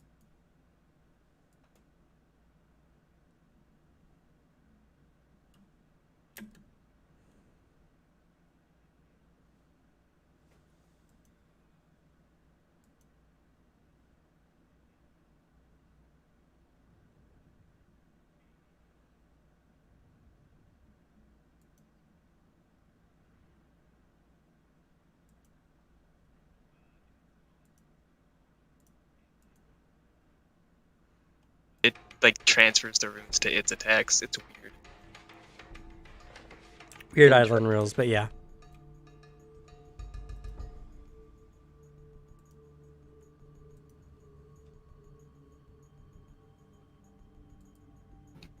Oh, that's cool. There's a rune in here that allows you to turn into an animal with the fang attack.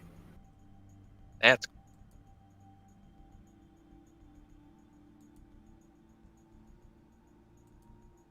so it gains item bonuses to perception and skills from any magical items I have invested. Gains increases the AC bonus based on my armor's potency rune or braces of armor, and gains bonus to its saves from Resilient rune. And then other permanent items that grant or increase item bonuses to AC or saves might convey a similar benefit as determined by GM. Benefit fundamental property runes on my hand wraps and mighty blows. Also invest a magic weapon. Really can't normally invested to share its fundamental and property runes with my Eidolon. Can only share while I'm holding the weapon.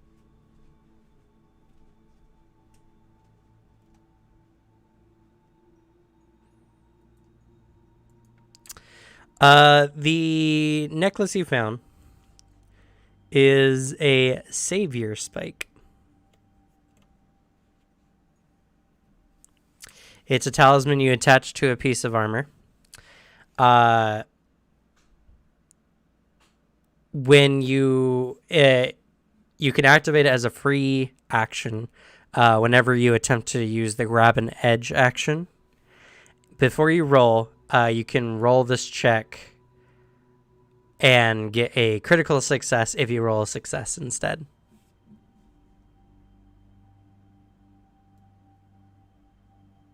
Well, I don't own armor. It can be attached to adventurer's clothing as well. Ah, It's a level 2 talisman. I'll put the name in the chat. You can look it up on Archive. It's actually in the compendium as well.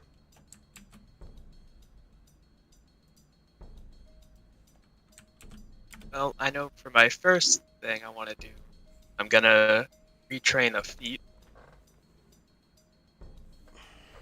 I'm gonna retrain amphibious form into ranged combatant.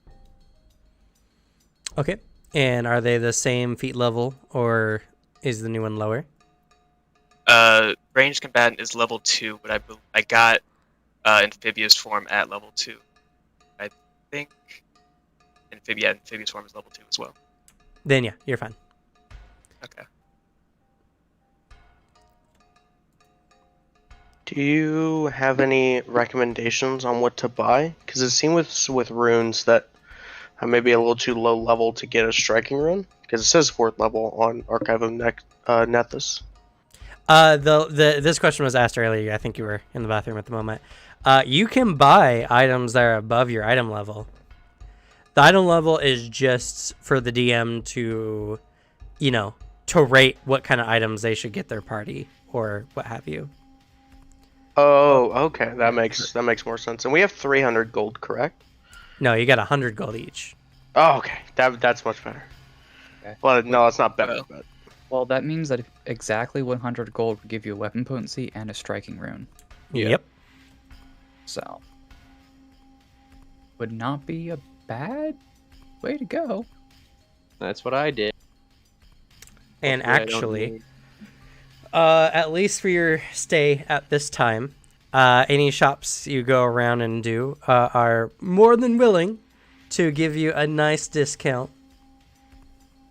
of 20% Oh? to get on your good side. You may have to put up with some eager questions or unsolicited flirting, but they're very willing to give you a discount. 20%? 20%. Yeah, it's 20 gold. 20 gold on that striking and potency rune. Ah, Okay, I think I know what I might grab here. Oh, that's like all my gold though. 100 gold is unfortunately going to be a lot of your... It's not going to be a lot of purchases if you're getting the good stuff. Well, I'm looking at getting a staff of healing It's a good item. because, well, it's like the only staff that actually has divine spells I can use. Every other staff has spells of other spell lists, and according to the rules, I can't use them unless they're on my spell list. So, at least when I was reading Yep. the staff rules just now. Yep. So You it's have like to have the access to that kind of spell. The only one I can actually use, but it gives me heal, which is a spell I do not actually have normally. Well, I can get it, but I don't have it known currently. That's true. There's also... And it lets me get stabilize on the staff, which means I can prepare a different cantrip. That's also true. I mean, the Staff of Healing's a really good staff. Yeah, it basically gives me an extra stabilize. It makes my heal spell a little bit stronger, and it gives me heal since there's a couple times where it definitely could have been useful. And I don't have it, so it would not be bad for me to grab that. That's true. There's So- also rules for crafting your own staff as well, which can get a little bit on the encumbersome side if you're not used to the system. Yeah, I don't know But we much can about always work craft- something out. Well, and my crafting's all based on snares too, so. Well, you can use your standard crafting skill to craft. Well, you can't craft magic items unless you have magic crafting, the feat. Right. So, Which I do not. So. but you can commission for one to be built. I would say the Staff of Healing is a good staff and definitely worth the effort. It's 90 gold, so. Yep. So I have the money for it. It helps my kit a good bit because it makes me a bit better of a healer. I really don't need a weapon since I'm casting spells anyway. It frees up a cantrip slot. It gives me heal, which I don't normally have, and it makes my heal stronger. So, I mean, all things point up with that one. It's fair. You're getting that. I will also get +1 striking and wrap some mighty blows. Okay. It's my ranged combatant who attack is unarmed, so it also affects that. It does. It's really good. Islands are really fun, actually, for that reason. All right, so the Staff of Healing will cost you 72 gold, and the hand wraps will cost you 80 gold.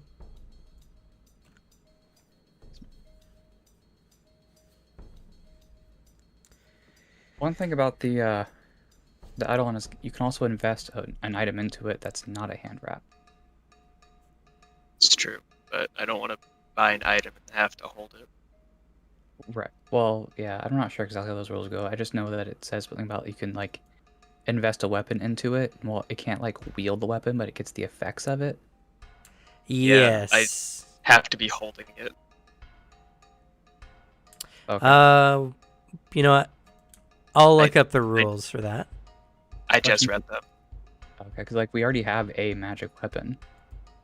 Doesn't mean to attack with it, but like you could bond that, invest instead of having to buy hand wraps. You're asking me to wield an evil weapon? Yeah, that's Yeah. a fair point. You guys can also, for very cheap, transfer the +1 striking potency runes from the Makahidal to a weapon for only 10% of the runes costs. Oh, That's not Oh bad. wow. If I do that, I could get Healer's Gloves as well. Though I don't know how I would feel about having a rune that was originally on an evil weapon. Well, Gale's the one that picked up anyway, so Gale could transfer it to the gun. yeah. I mean, I feel like Yeah. it's pretty fitting for me That's fair. at this point. So like at least it would save Gale some money. So 10% of the cost with a 20% discount. Yes. Like 8 gold. Yeah. So it would be 8 gold to transfer the 2 runes. And I'll read out what Insidious does.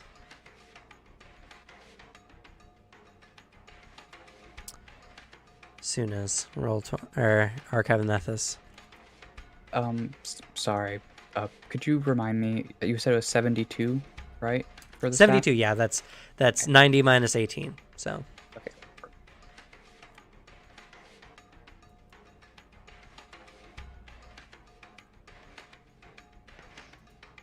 I have a question. I've gotten myself lost on Archive of Nethys a little bit. Are we using Grand Bazaar stuff? yes. Okay. Just be aware that items that are of a anything higher than uncommon, will be outside of the. Well, it depends, because essentially the how common an item is would increase like the level prospectively. If it's a rare item, for instance, its item level is considered 5 higher for whether it will show up in a city or not. Uncommon that is only makes- 2 levels, but Madakali is a level 10 settlement. So for anything you can afford, you should be able to get it. Okay, because I was looking at. I more so have a question of the interaction. Because I was looking at the accessory runes, and I was looking at Dragon's Breath. I don't know if you can put an accessory rune on a weapon. No, it goes on to an accessory. These are new items, to be fair. So let me double check.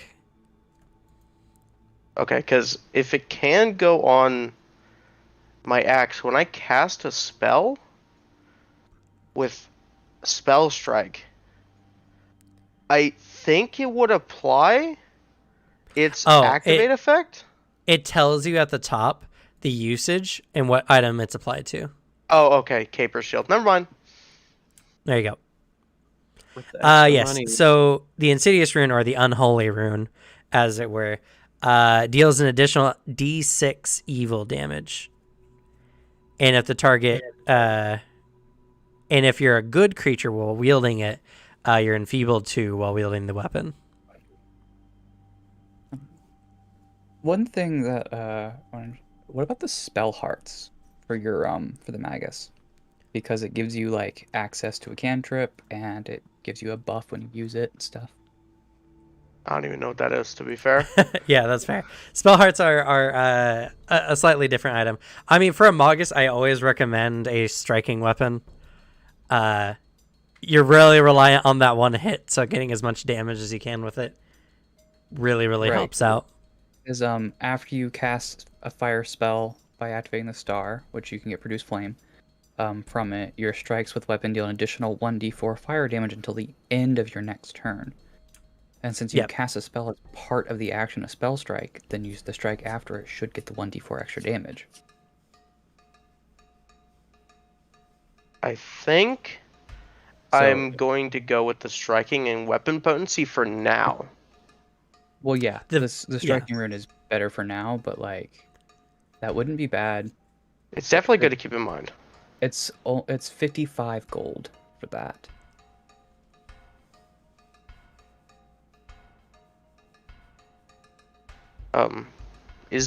Do I just change my weapon on my sheet entirely? Or do I, so how you adjust it is, one, in the weapon's name, just put +1 striking, so we know what weapon it is. And then in the top of the weapon stats, there's like an item bonus section. You put the item bonus as 1, and then when you go down to the damage of the weapon, you increase it from 1d whatever to 2d. Okay, so it would go from 1d8 to 2d8 damage? Yes. And you also should change the crit damage dice, right? No, because we don't use the crit rolls. No. Oh. That also means magic weapon now is entirely useless. Is it? For the most part, yeah. Oh yeah. Yeah, it That's doesn't work beyond on magic non- weapons. It has to be on a Absolutely non-magic. wrecked. But it got a lot of use It did. because it makes the weapon into a +1 striking, which is really not bad at all. I kind of wish it had like a growth ability, so like I agree. as you get higher levels, you could make it into a +2 if you use like a 5th level slot or something. Yeah. I I agree. think that would be really cool. I have Um, 2 questions. Sure. And also before that, Cyrus, at the top there, you know where it says like you're trained in your weapon or whatever, there's an item slot there. Give me Towards a the top, sec. just underneath the name. Oh,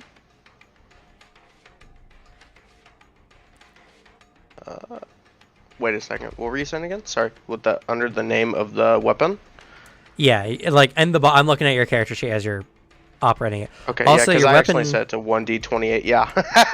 I was trying to put 2 in front of the D in size, so I must have messed it up. Yeah. No, you change the dice to 2. Okay. Yeah, I didn't know why I didn't figure that out. It's all good. So change the dice to 2 there. There you go. And then towards the top, you know, right where it says Battle Axe +1 strike at the top. Yep.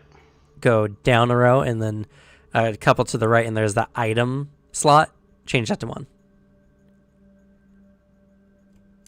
Yep, there you go.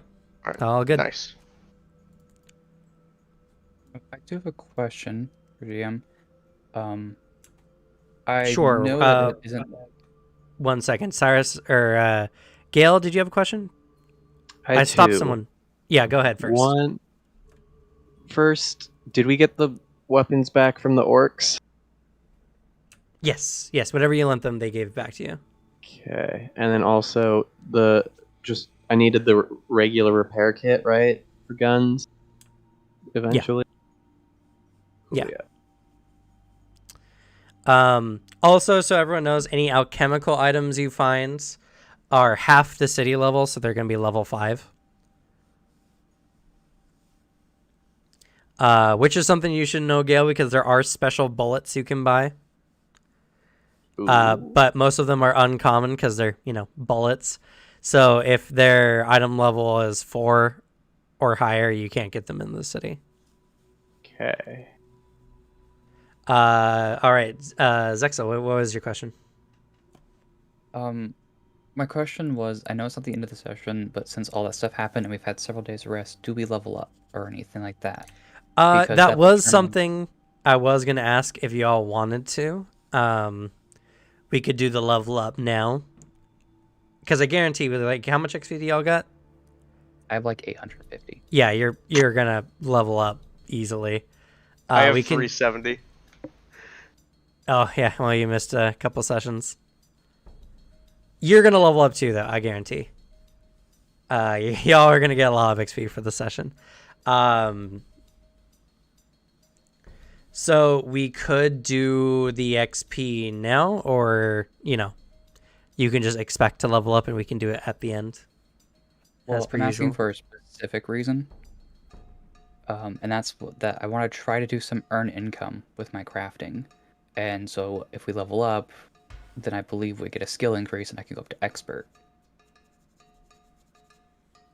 Which would make my stuff go a lot better, which is why I was curious. Sure. If you want to lock that in now, feel free. But first, I should ask, what does everyone feel? Do you want to do XP now, or do you guys want to do XP at the end of the session?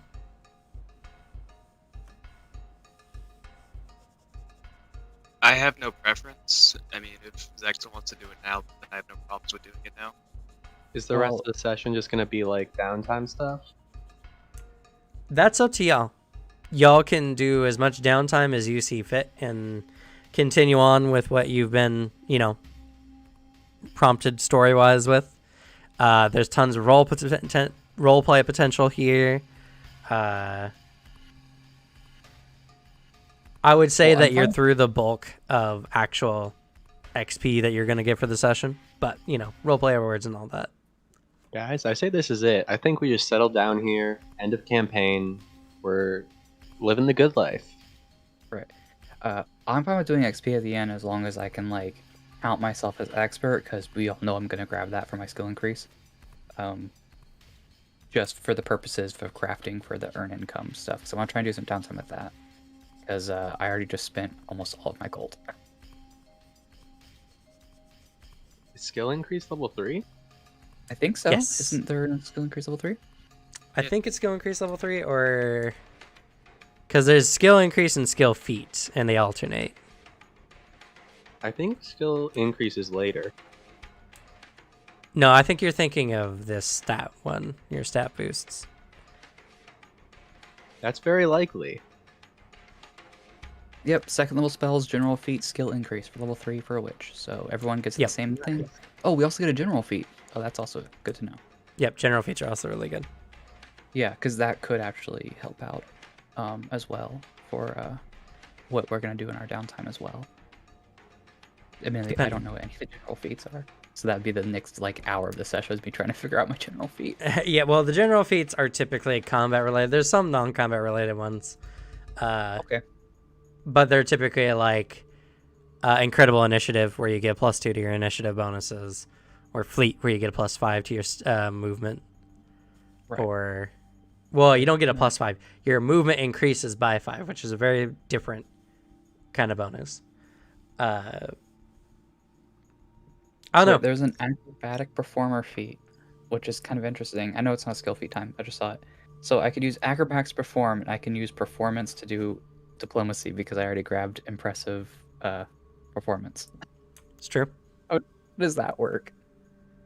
You go up and hey, look at this, and then you do something really cool, and they're like, oh, fuck yeah. Well, yeah, but does that mean that I could use acrobatics for a performance check, but then use that acrobatics performance check as a diplomacy check? Would I be able to chain those together? That's amazing.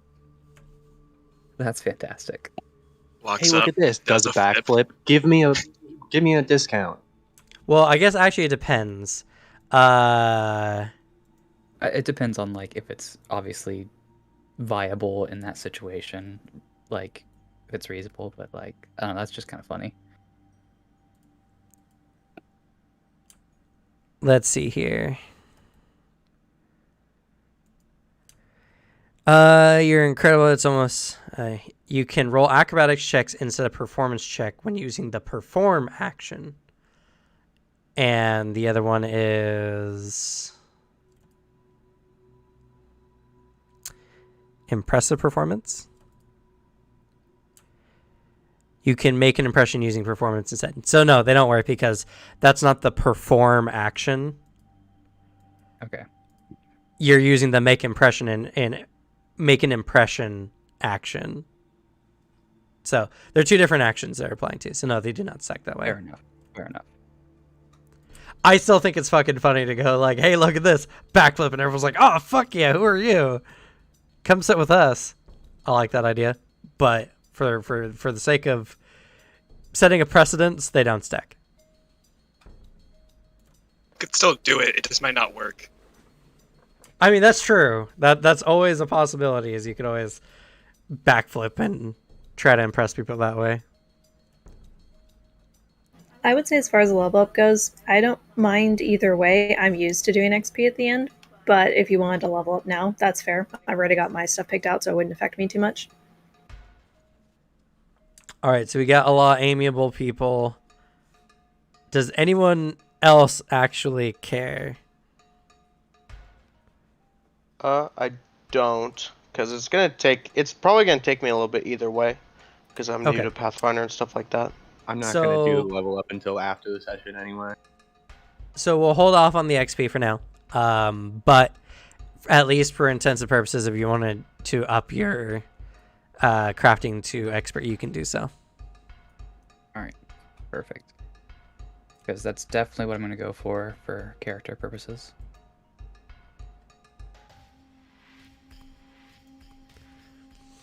So I know at least you're all spending a week because Raph is retraining a feat. Is there anything else anyone wants to do? I know this is kind of like shopping episode, so there's a lot. I also highly recommend that anyone look in the consumables tab. Pick up some potions. They're really cheap and there's no reason not to do so. Yeah, my question is what priority am I putting healing potions versus an actual decent item? Well, that's the thing. You get a 20% discount, so you can get your hand wraps and still buy, like, depending on what potion, like, two lesser potions or, like, what, 7 minor potions. Oh yeah, I'm making full use of this 20% discount. I got 3 runes. I got repair kit, getting potions now. For those who might struggle with math, something I'll recommend as well. If you're buying a bunch of potions, bulk their price together, then do the 20% off. It'll make it easier than being like, okay, I buy that one 20% off, I buy that one 20% off, I buy that one 20% off. It'll be less of a headache.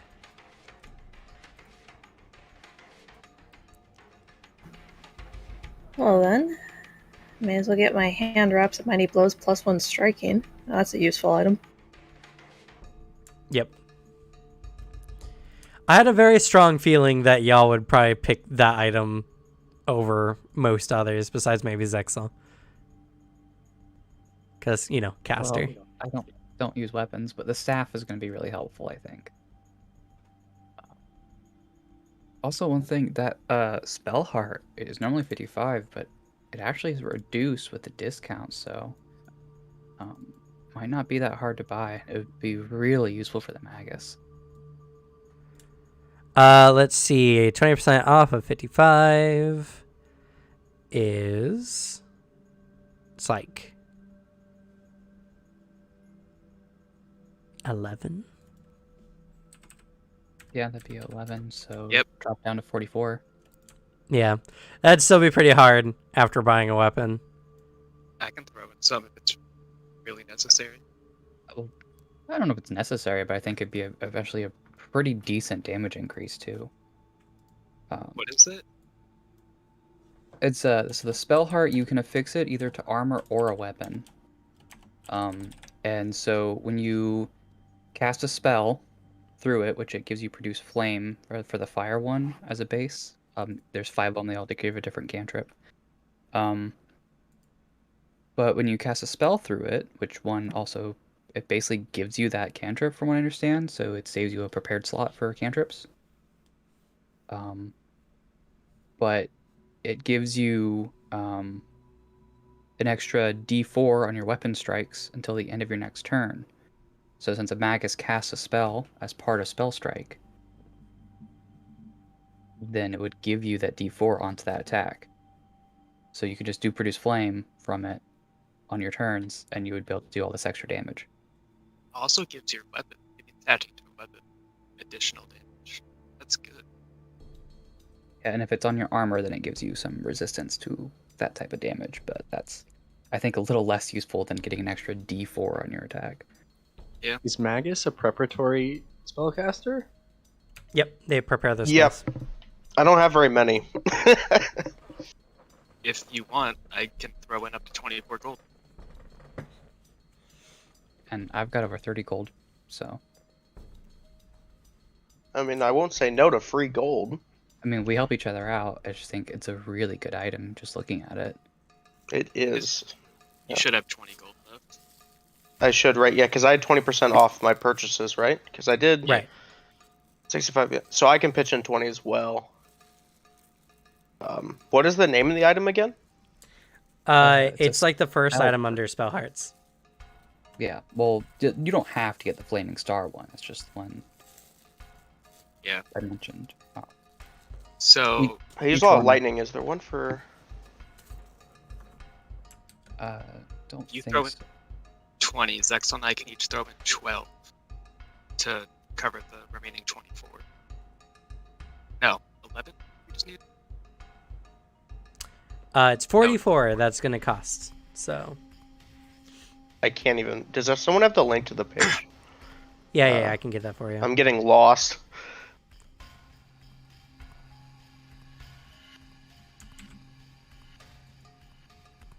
Yeah, I think that one's one of the better ones because only like one or two of them actually give you damage. The other ones have other like different effects, so it just kind of depends on what you're going for. I'm also a rather flexible DM. If you can provide for me a good cantrip, and like, I can use the Flaming Star, for instance, to make any other elemental spell heart, like the Frozen Tear or the Lightning Shard. Oh yeah, that'd be good for the Electric Arc. Although that's really not great for a Magus because it can't jump to another target. I don't think. You can't even. And Also- until you get Expansive Spell Strike. It still says it can only target one person with Expansive. Where I was reading, it lets you use like saving throws, but I think It's No, it something also like does that. areas. Oh wait, never mind. You gave it to me.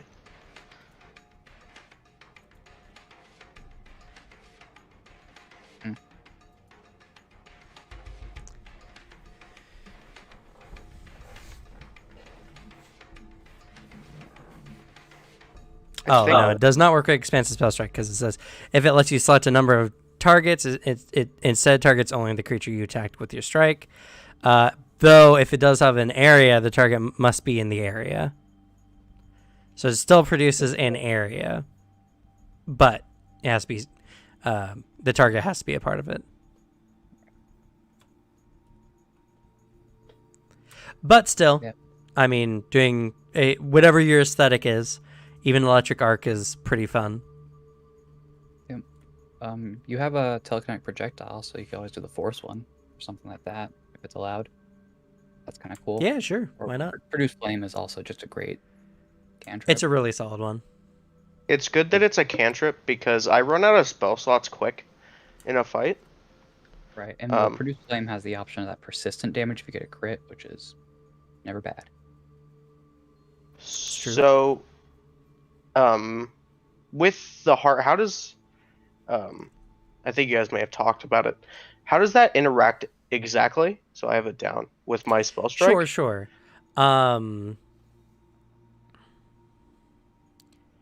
So,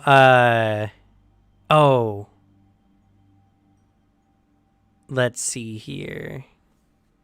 It's not a reaction. It's an activate. So you have to activate the item, which casts. So you can't be used as spell strike. Because it can't be triggered as a part of an action. You activate the item, which does the cast a spell action. So it could be a preparatory thing too. It could be preparatory. Also, even after you've activated it to use the strike, your strikes with the weapon deal an additional D4 until the end of your next turn. So you can at the beginning of a combat, how this one would work, you activate the spell heart to cast Produce Flame at a target within range. You then go into your arcane stance. That's your first turn. And then your second turn, you can move in and spell strike with whatever spell you want, and it would still do an additional D4 fire damage on top of it. Holy. Yeah, I think that's a. I think I'll go with the heart if the party's still willing to. If you guys are still willing to give me that little bit extra gold to make the purchase. I don't mind. 12 gold your way. From me. Thank you. And I believe we did get the Secrets of Magic compendium. So you should be able to type it into the compendium and pull it onto your character sheet.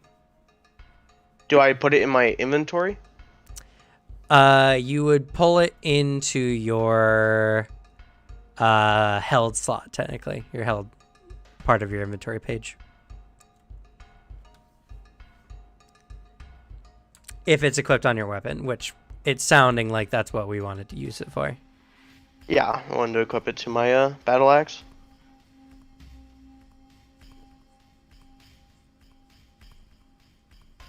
God, I had no idea how expensive armor potency runes really were.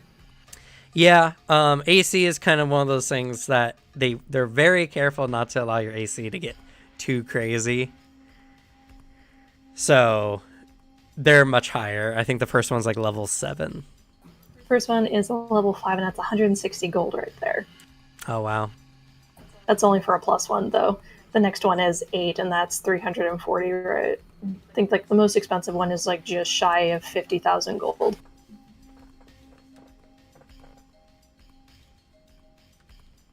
So another great thing about Pathfinder, I can give you all kinds of fun stuff at low levels, even if it makes your character a little strong, because as we get later, eventually that's going to be the only things you have, because getting higher stuff is going to be uber expensive.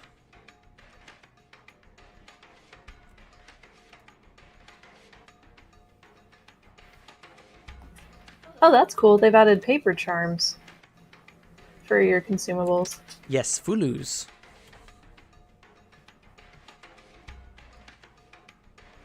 Secrets of Magic did add a bunch of fun items.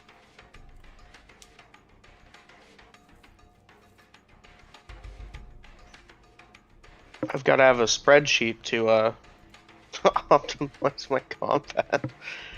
This could be. Oh, I don't know if I can remember all this. Don't worry about it too much.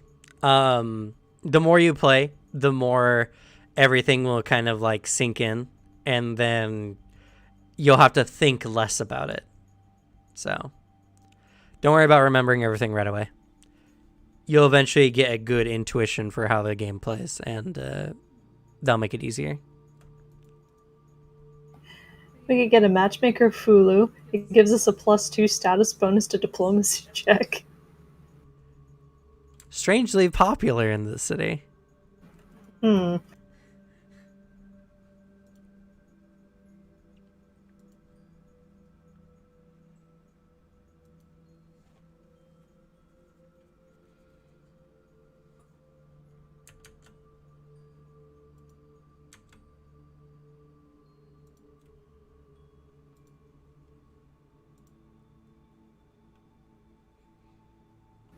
That is adorable. There is a shortbread spy in consumables.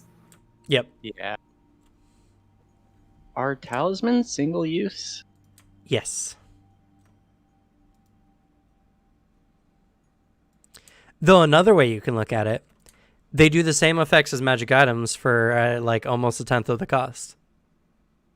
It's true.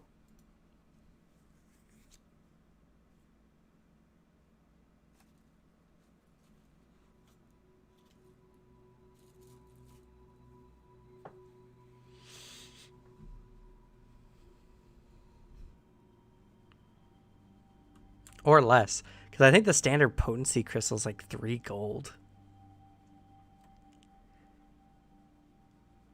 Dang.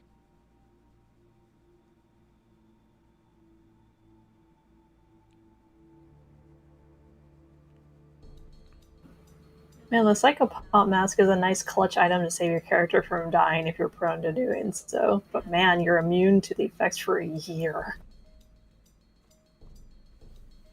Damn. But it saves you from outright dying after dying level 3. Oh, damn.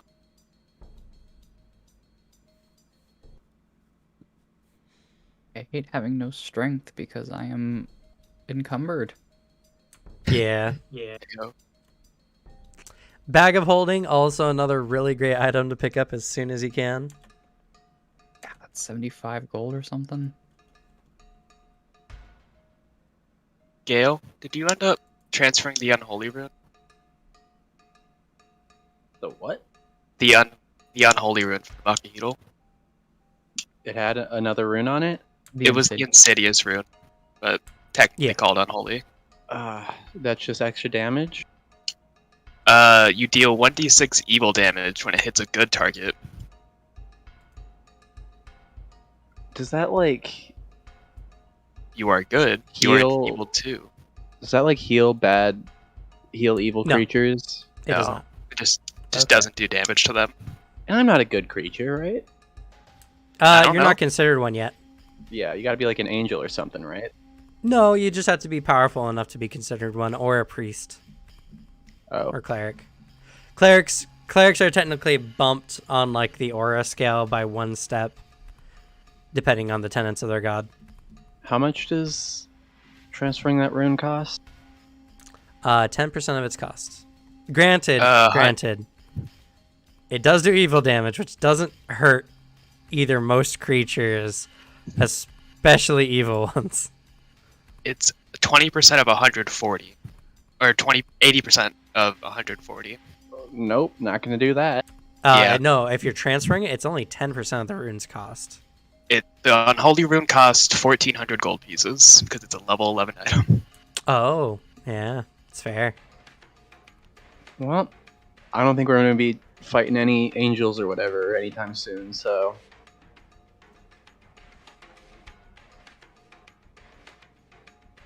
I think if we're fighting good creatures, something's gone wrong. Probably.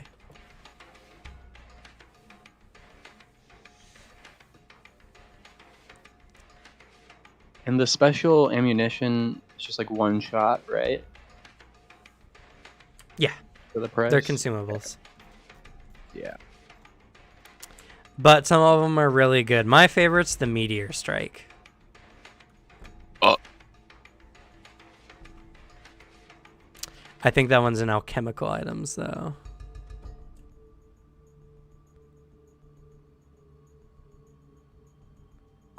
Does anyone have a repair kit? I don't know if I we're do. going to be repairing a lot of stuff, so...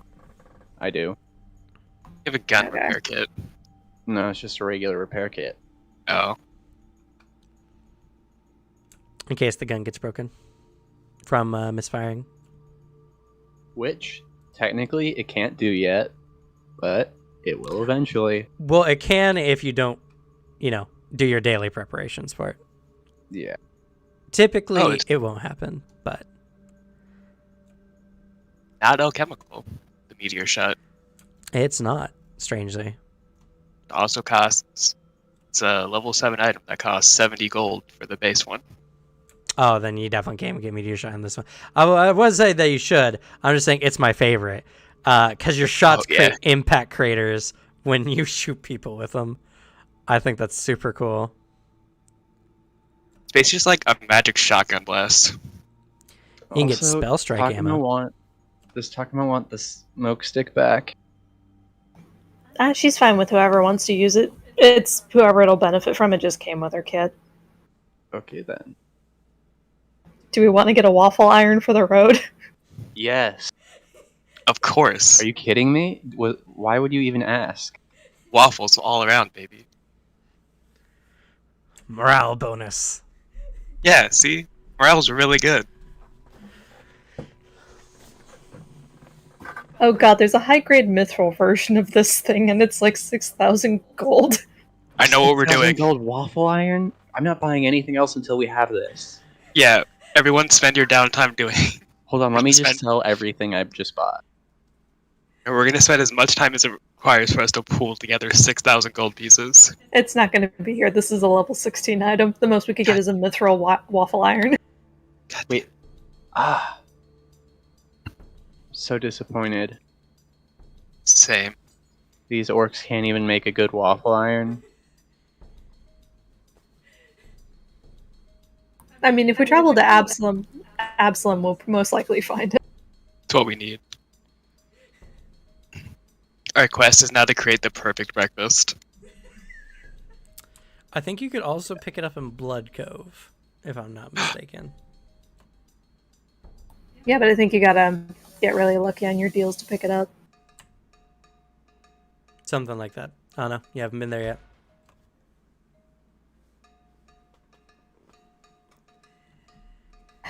Okay, then I'll throw that onto the list of things we could potentially get, unless it's an absolute requirement that everyone agrees on. It's like 2 gold for an imprint waffle iron. An imprint waffle iron. Yes. What's This the one- imprint? You get to pick. It either features a noble insignia, a religious symbol, or other designed to imprint into the pastry. Yes, Saren It's Ray dribble. waffles. Let's go. Dribble. Dribble. Dribble. Dribble waffles. I will pay 2 gold for this. I will pay 2 gold for that. Are we all just gonna get our own waffle iron?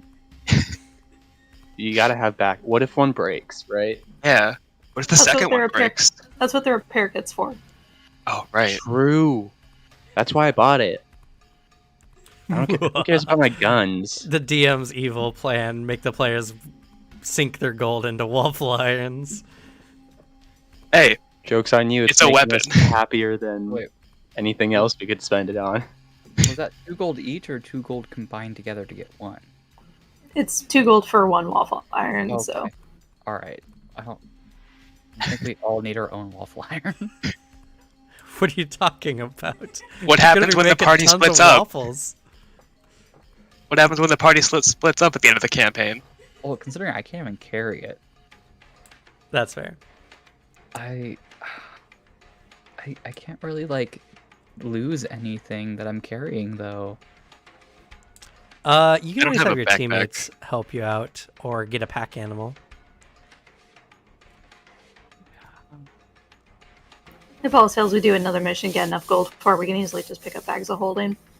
Just to buy waffle irons. Guys, I have 1 silver left. Right, because artisan's tools are pretty heavy. Just so you know, if you have a backpack, you get a +2 mod to your encumbrance. Oh. Well, that helps, because I have a backpack. You do. So now you can carry the waffle iron. So at the top there in the inventory section under mod, you can change that to 2, as long as you have a backpack anyway. Right, well, I got an adventurous pack at the beginning. Yeah, so most Has a most people backpack have a in backpack, so I don't. Do we have it also to, adjusts your maximum as well. did we have to buy a backpack at the beginning? Not if you picked up the class kit. The adventurers kit or most class kits start with 1. If you bought all your stuff like yourself, then yeah, you're probably gonna have to buy an adventurers pack. But I think an adventurers pack is like super cheap. Yeah, it I is. just bought one with starting gold we had. So I have a question, Cam. Sure. So one of the general feats that I could grab on this level up is Ancestral Paragon, which gives me an extra 1st level ancestry feat. One of the feats I could get is Kobold Lore, which would make me trained in stealth or thievery, but I'm already trained in those. So would I be able to? Unfortunately, unless the feat says you can become trained in another feat of your choice. Well, it says if you would automatically become trained in one of those skills from your background or class, which I was, you instead become trained in a skill of your choice. Then yeah. Okay. Well, I just wasn't sure if that counted because some of them I got from. I think I got one or two from my background. I don't know. I might have chose one or two of those. I don't know if those would count. But I already have them, and it says if you already are trained in one, you instead become trained in another. I mean, you got no skill increases since you made your character in the first place, so you would have gotten them from either your class or your background. Either way.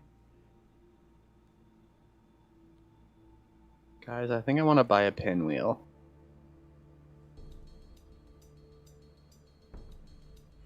Also, the Adventurers Pack is a gold piece and 5 silver. It gets you a backpack, bedroll, chalk, flint steel, 50 feet of rope, 2 eats rations, soap, 5 torches, and a water skin. So I can't afford that. sucks to be you. I just got a normal backpack. Not that I need it, really. I mean, a normal backpack does the same thing as an Adventurers Pack does. Except the Adventurers Pack has stuff in it. Yeah.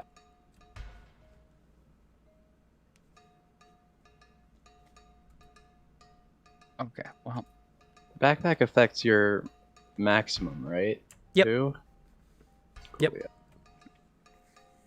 that is great because I really needed that because I have no strength. Guys, if I buy 2 pinwheels, I'll have exactly 0 money. And I'll have 2 pinwheels, so... Seems like a worthy trade. Right? Put it on the end of your gun, then you can adjust. You can test the wind. Yes. Does Gale is want why- pinwheels or do you want pinwheels? Listen, bud. I don't know what your problem is, but I'm gonna have to ask Problem you is back you. off. What's new? Am I right? Yeah. Okay. So we have a couple days that I could try to earn some money. You have at There's least a week so far now. At least a week. Okay. So trying to understand how this is a whole big page of reading and how this works. Oh, for it's earning. super simple. First of all, you're gonna be doing performance, which I would say, dancing on the street is pretty viable in most big cities. So you have to pick what task level you're performing at, which determines your DC.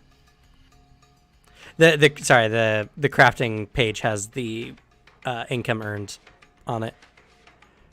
So my bad. But anyway, for your performance or your crafting for your money. I'm better at it. Oh, okay, that's fair. Then yeah, same thing. So you pick you can pick your task level up to your character level. So for instance, you could do a task level 3. Okay. Which would be a DC 18. Okay. And so then if I'm making snares, do I still get my bonus for snare crafter? My my crafting dedication. sure. I have like a +1 when crafting snares. Yeah. Okay. Because I have specialty crafting. That's what it was. Yep. The only time that won't necessarily apply is when you're in an area that absolutely has no need for the item, or you're incapable of producing the item. Right. Well, I'm sure that they have hunters Yeah. No. for getting Snare crafting is food and stuff. very fitting here. So So I'll definitely be doing that because I have a couple snares that I know. you don't need to worry necessarily about what ones you know versus not Right. know. We're just rolling on a table. So Okay, yeah. Well, I have some that are definitely applicable. Okay. Yeah. Well, then I will attempt that. So this is basically 1 check per day I do it. no. So typically you do it per week if Okay. you're gonna do it. Are you doing the task level 3? Yeah, I'll try for it. Okay. Okay. And you're an expert, So- correct? Yes. Okay. So you're shooting for 5 silver pieces a day. All right. It's better than nothing, It's true. for sure. All right. Yeah. So just make a crafting check. Yep. Perfect. Hope for the best. Oh yeah. Pass. So you get for that week 3 gold and 5 silver. Let's go. On that grind. Hey, Okay, that's so a potion. Did we buy a waffle iron? Yeah, we'll say Takuma purchased a waffle iron. Let's go. Someone's got to pay for it, and we need it. Yep. Do we have to buy waffle batter? Do we have like We could say you could buy fantasy pancake mix? Yeah, you could have rations of pancake mix. Why not? It's a Yeah. dry item, you know. Love it. Love to see it. Dump out my gunpowder keg and fill it with pancake mix. Don't do that. You'll blow up your I'm- cast iron. I'm sure we can get, simple enough, airtight. Maybe not airtight, but watertight packages. Yeah. There's really cheap waterproof wax in consumables. Well, yeah, waterproofing is like one of the first technologies man invented. Yeah.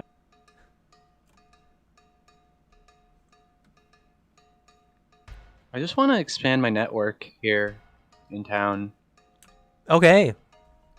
You definitely can do so. That will be making an impression.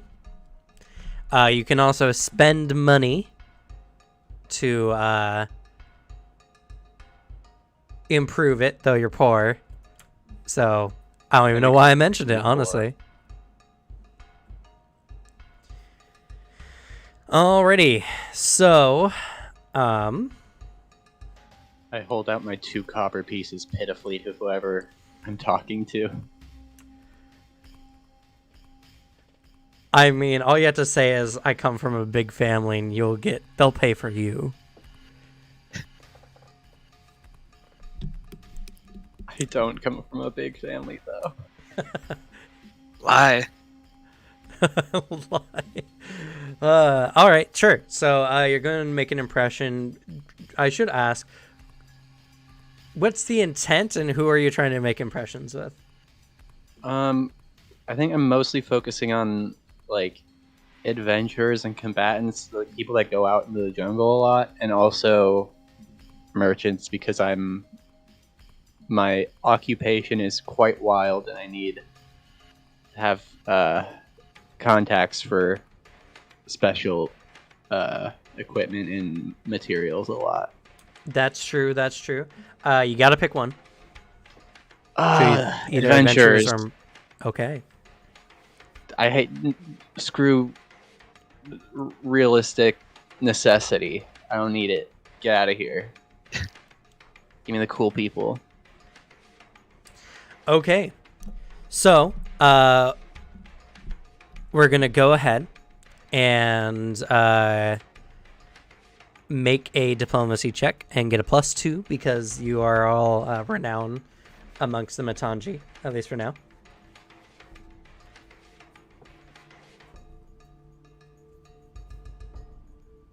Wow, I'm not good at that. 19's still not bad.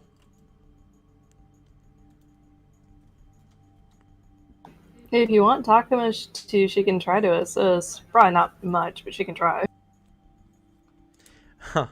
Honestly, if you have a higher stat mod than 1, I think you're better off just rolling yourself. Yeah. You do you, mate. I don't want to squander your chances at making friends on my horrible modifier. Also, a 19 is pretty good. I don't A know what you're 19 is pretty talking solid. I'm gonna say so. You go out and you go out to like the third wall. Actually, they each have names. 1 second. about. Ooh.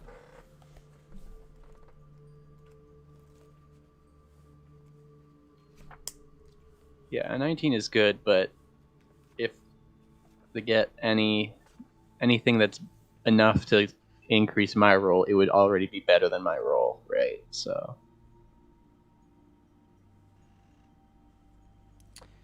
You go out to Akuja, which is the more militaristic outer settlement. and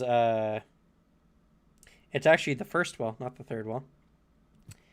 It's essentially a glorified city-sized fortress full of young but seasoned orc and half-orc soldiers, with a few aging veterans to lead. The large sprawling settlement is covered in watchtowers that look out over the outer walls for miles, alongside barracks, training grounds, and magical medical facilities to check every outsider who enters the Nine Walls. It's common to see battles from just outside the walls, usually Matangi fighting demon-devoted Charuka. The inside often rings with the sound of exorcism, blade sharpening, and cleansing fire. It's quite the place to be if you want to talk to the more adventurous ones.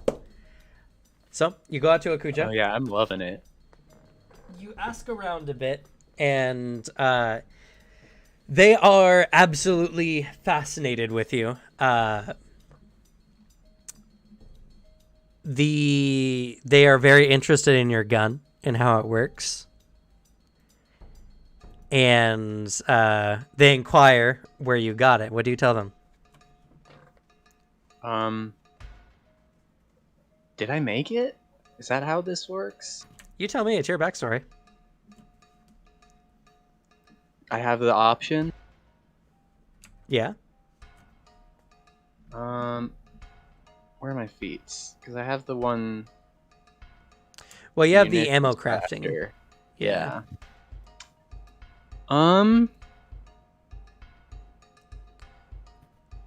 You can Let's be see. from Alkenstar, which is not too far. It's a little off the map, but it's kind of like down this way. It's a human dwarven like state that's near Dungenhold, and they share their gun. The dwarves share their gun making with the humans who live there. And it's rather close to the Mongi Expanse, so it's not unrealistic that you would have come from there. Yeah, that's where I'm from. I had a friend that was quite keen on crafting and inventing.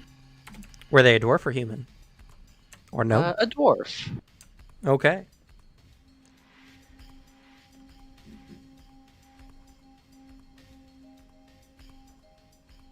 Before I set out for adventure in the jungle, they decided to craft me this special weapon for me. And taught me a bit about crafting myself so I could replenish my ammunition. And I'll like show off my gun by shooting demons and stuff from the wall. As you do so, they're like, whoa, it's so powerful. Yeah, and it got buffed recently, so it's good. It's true. You have your newly inscribed runes along the side of it. Just wait till later level when it really looks like a magic-y gun. Oh, I'm so excited.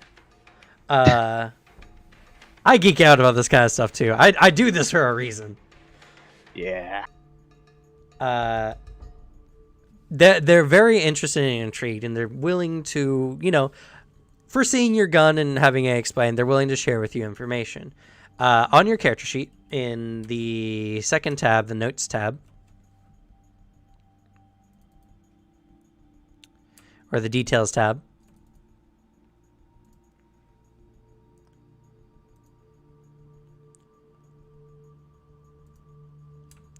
There's a catchphrase section. yeah, there's a catchphrase section. Under allies, you can put that you're friendly with the Matangi orcs of Akuja.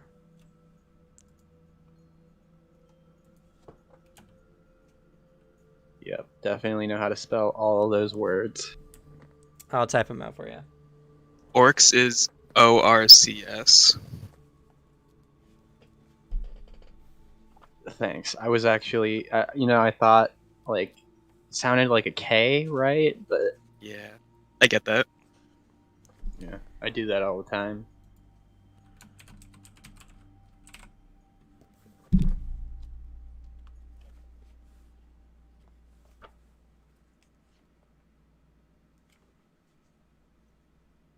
I made my guess. Let's see how accurate I am.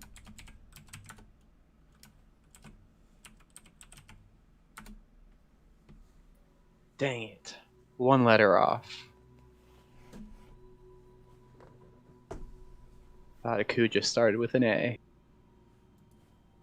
And it's like, or it could be Ukuja. I'm not sure. Unfortunately, it's very ethnic. Yeah. Anyway, Yes. Best day of my life. you're friendly with them, which means that anytime you come by, they're more likely to listen to any requests that you make. Essentially, whenever you come by, you can make a request of them, and if depending on their preference with you, will make it more likely that they'll do something. If you ask of something incredibly serious, it might reduce their opinion towards you. And because you're only friendly, they might agree to your requests, but they'll probably demand added provisions or alterations to the request. So they won't necessarily do it for free, and they might not do exactly what they say, but they'll definitely willingly hear you out.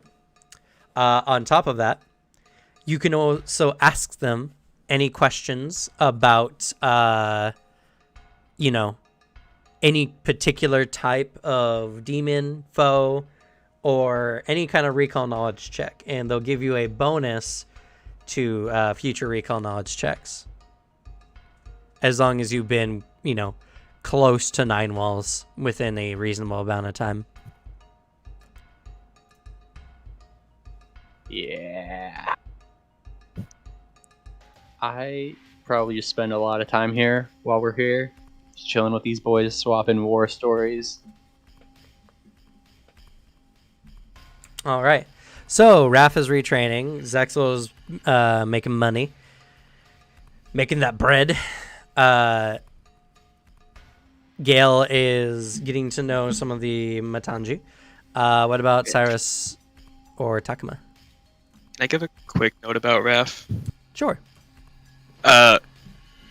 When she is retraining, she does have Qualnem out, as Qualnem is required for this. However, once they're done for the day, she does put Qualnem back.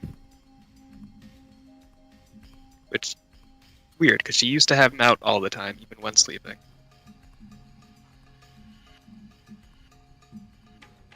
That's it.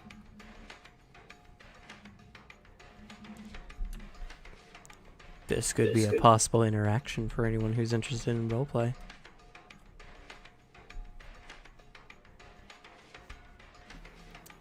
Nah, what the heck, Takuma will take the bait. Where's Quantum?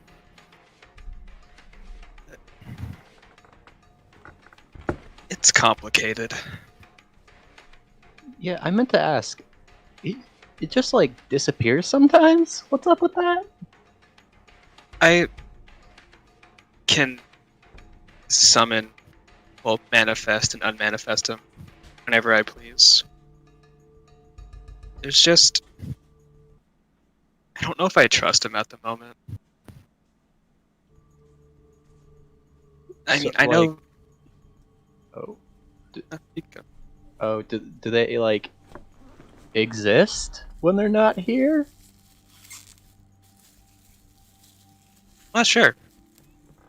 You know that Qualnem So. goes back to whatever realm he came from before. He doesn't talk much about it, though. Okay. Yeah, though I don't know exactly where he goes. But, that's the thing. I know he's hiding things from me. And during the fight, the first time I went unconscious, I was immediately brought back. There was a strange voice in my head that just said, it is not my time. There's still more good to be done. Something like that. You were hearing voices too. Wait, what? You were? Yeah, but your voice seems a lot nicer than mine. I'm sorry, we'll get to that in a moment. I really need to talk about this. And usually when I go go for it. unconscious, Qualnem goes back. Like, we share the same vitality. It's weird. But when I came back and this voice talked to me, he was there right next to me, and when I didn't manifest him. And immediately acted as if nothing was wrong.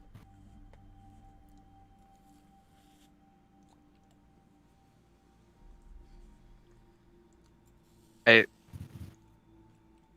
just don't know how to feel about it.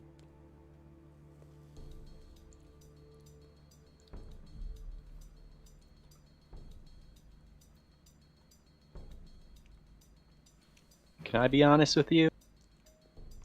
I mean, I'm being extremely honest with you.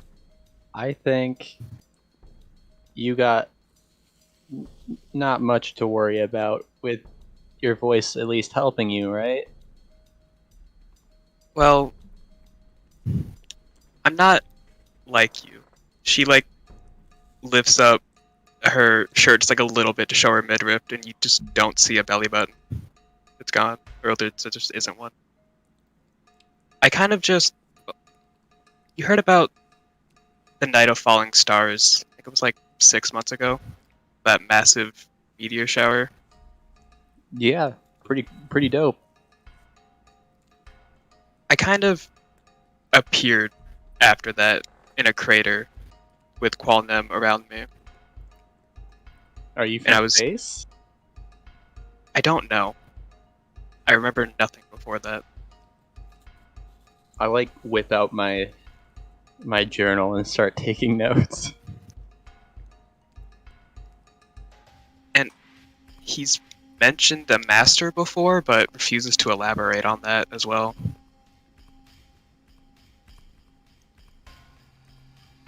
What's your relationship with Qualnem? Out of character, Cam, I forget. He said he was to protect me in the first session? Yes. Okay. I mean, he says he's my protector.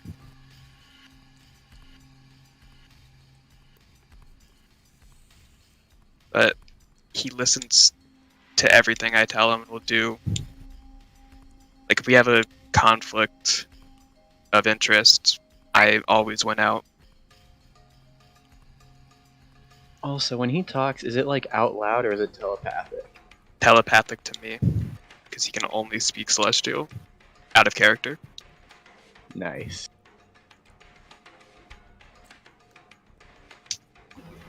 I don't know.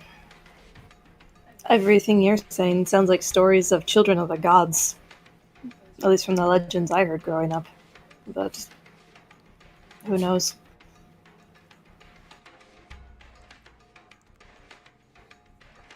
I mean, my voice That's seems weird. a little more problematic. I feel like you don't have too much to worry about. What does your voice say? Mostly just like bloodbath, give me blood, stuff like that. And then there was a weird thing where I shot one of the monkey guys, and he started bleeding like a weird amount. And then when I picked up the knife back there, it was bleeding a lot all over the place. It's kind of gross. Also, when I fainted, because I was hit really hard, my voice laughed at me and kind of insulted me.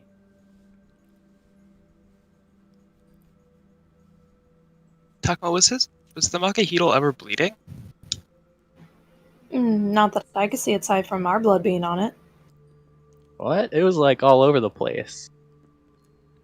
No? No? I remember, yeah, there was like dried blood on it, but I like put it in this bag earlier because it was getting gross and I didn't want to like drag it around the city while it was bleeding.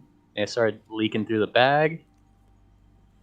Yeah, that's not happening. Why don't I we mean, look it's at the not happening bag? now. I don't know if you should be carrying that weapon anymore. I mean, it's like the only thing I got as a trophy from that fight, though.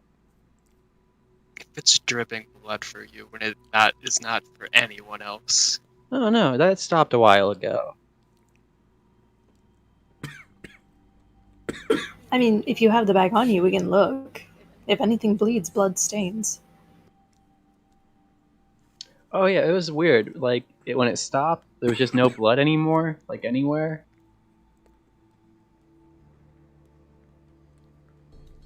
Were you by chance bitten by a bug while we were going through the jungle? Not that I know of, but I was quite hurt, so it would have been pretty hard to tell. Tests his forehead for like a fever.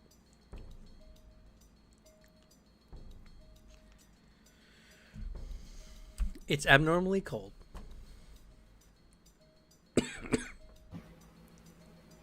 Pauses. I don't think she's heard of anything outside of a fever, so she's not sure what to do with this.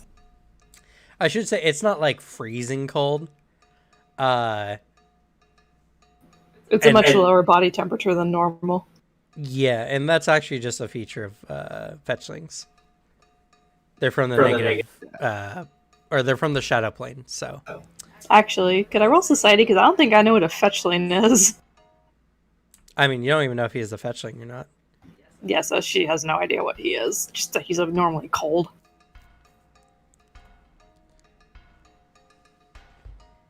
Well, he's not feverish. If like the average person's temperature is like 98 degrees, his is kind of closer to 90. At least he felt cold for me. Maybe you'll feel something different, Raph.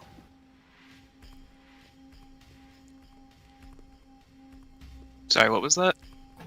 She used the her wrist to test his forehead for a fever to see if he was feverish. You said my name. Yeah, because she's like, he's cold for me. Does he feel cold to you? Does he? Yes, and kind of for almost an opposite reason. Actually, funny enough, due to your celestial blood, your body runs a little bit higher than the average person's.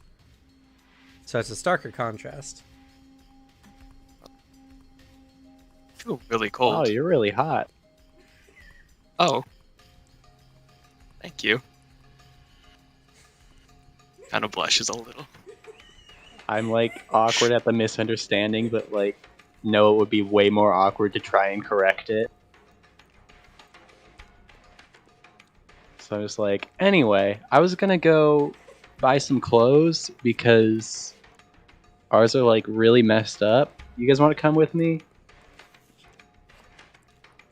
Actually, your clothes don't seem too bad, Raph. Yeah, I never got like directly hit. I still got scars because all of them gets hit. I do too. Yeah, I like tug at the tears and bloody holes in my coat. Also, I just think it would be cool to wear like native clothes of Matangi, right? Define clothes of the Mwangi because I mean the Matangi because I'm seeing everything outside of jungle clothing as well. So I don't know what's traditional in their sense. That's true. We probably don't want to buy the clothes this deep in. We probably want to go to one of the outer layers to get clothes that are more suitable to the jungle.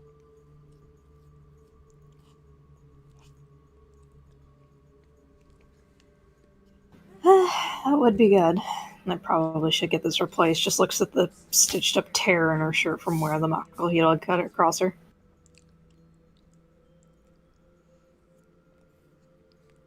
I did get this new armor earlier, and I like opened my coat, and it's just sort of coated in shadows. because I have the shadow rune on it. Oh, you can't get armor runes unless they have at least a potency rune on them. What? Yeah. Yeah. How much is a Same goes potency for rune? weapon runes. How much is a potency rune? For 35? armor? 60. Oh, dang. Is it a different amount for armor But potency? It's yeah, very different. It's all times more. Oh my! I may have gone through the motions and muted my mic while trying to speak for like the last 20 minutes. Oh, yeah, no, we didn't hear you at all. Oh, I'm so sorry. Nice.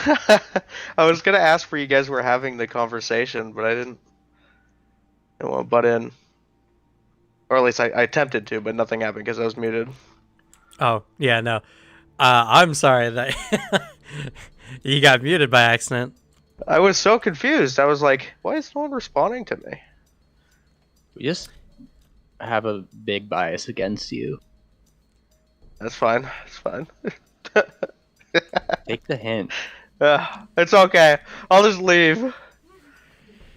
But yeah, no, the armor potency rune's 160 gold, so I'm yeah. crying.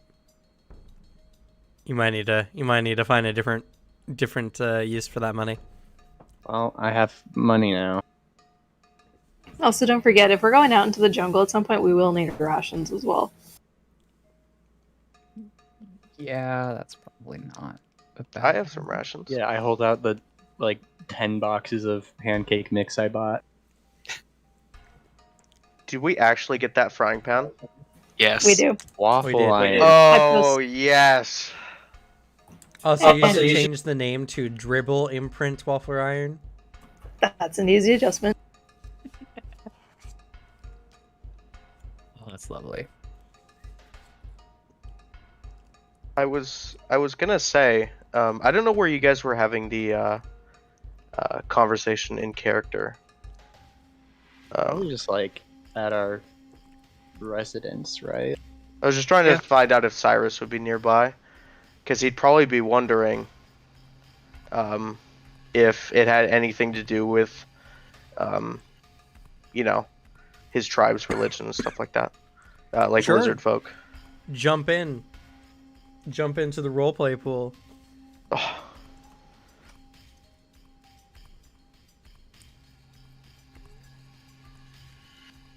By the way, this whole time Zexel has been half listening because it's way too focused on making things for that whole week of downtime and everything. So just all time spent on crafting. So yeah, we can assume that you're all kind of together-ish. So go ahead, Cyrus. well, if you don't mind, did that voice in your head ever? Well, of Quoldem, did it ever mention anything other than a master? He hasn't, right? No, he's only said, there's a reason he's watching you, and he hasn't even mentioned a master per se. I'm pretty sure he has. In our session 1 conversation. Was it, or is that you're confusing it with the Tuesday session? No, it was I think it was. Was it? I actually don't remember. No, I'm pretty sure. It was both. Because I'm pretty sure you asked him about it, and he says, "I can't tell you." Oh yeah, he can't tell me, but I know he has one. I don't think that actually came up. Unfortunately, you made a Quetzalcoatl on the same after meeting a Quetzalcoatl in a different game. Yeah. I can attempt to find it. I am attempting to find what languages I speak. I have another character that only speaks common and unnecessary languages. My only other language is Shadow Tongue. Can't wait to see how often that comes up, huh? Is there any way for me to get another race feat? Ancestral Paragon. Yes, when you level up. Yeah, eventually you get more. And at level 5, you'll get one. Would that happen at level 3? You can. Yeah. Okay, I didn't. Yeah, because we saved the level up for later. I was just thinking, well, if I could take a race feat here, because the level up is because we have the whole trap thing. I could take reptile speaking. I think I didn't take it because I would have had to type it in, but It wouldn't be relevant to this because Qualnem's Okay. not actually a reptile. okay. My line of thinking is completely out the door now. I mean, to be fair, you might misunderstand in character. I'm just saying that I wouldn't worry about like having to do that all right now. You could, like think you could try, My lovely little cloud and is essentially on do it that way. It's just from our higher power. you don't have to have the feat because it's not going to be relevant. So Okay, yeah, because I was wondering. Well, my whole thing was like, I guess I could do it. Ask if I could speak to Qualnem, but that's all for you to decide. have not met this person more than once. So this is probably your Let's see. One The sec. Mongolian Expanse is huge. So for you to decide, Raph. Oh wait, Cam, you said there was a lower limit to bullet levels, right? Yeah, you couldn't really get anything higher than the level 3 bullet. Dang it.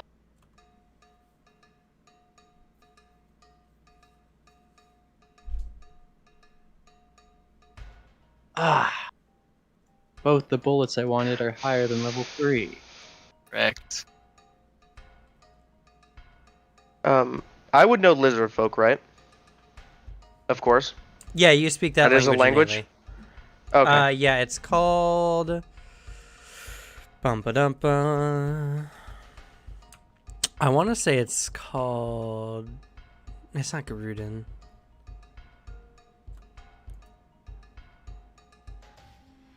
I think it's Ixal, right?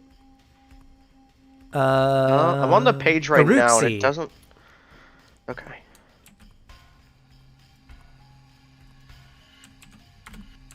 Uruxi is the name of the language of the lizard folk. That's actually what they call themselves. Other races have named them the lizard folk, which they don't really seem to mind all too much. But they technically, amongst their people, call themselves the Uruxi.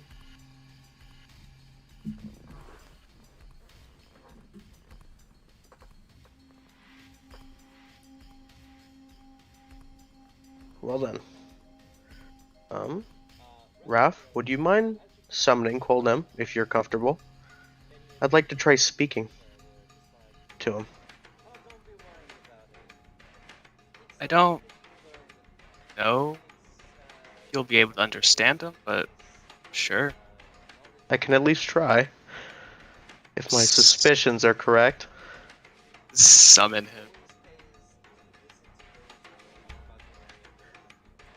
Cyrus is going to try and talk to Qualnem in Uruxi. Okay. As you do so, Qualnem turns to Raph and says,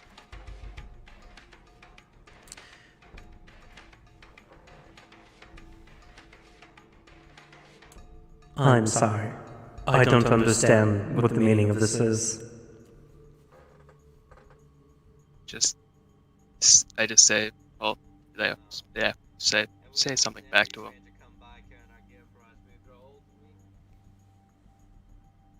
This is oddly confusing. It is a reptile, but it does not speak.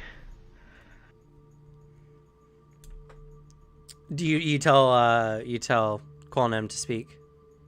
To say something back to him, yeah. All right.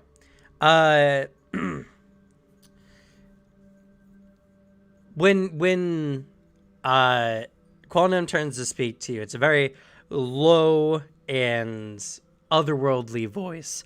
It innately echoes unto itself. And if any of you have kind of played Shadow of the Colossus, Ooh. the voice of Dorman is kind of like what Qualnam's voice is like.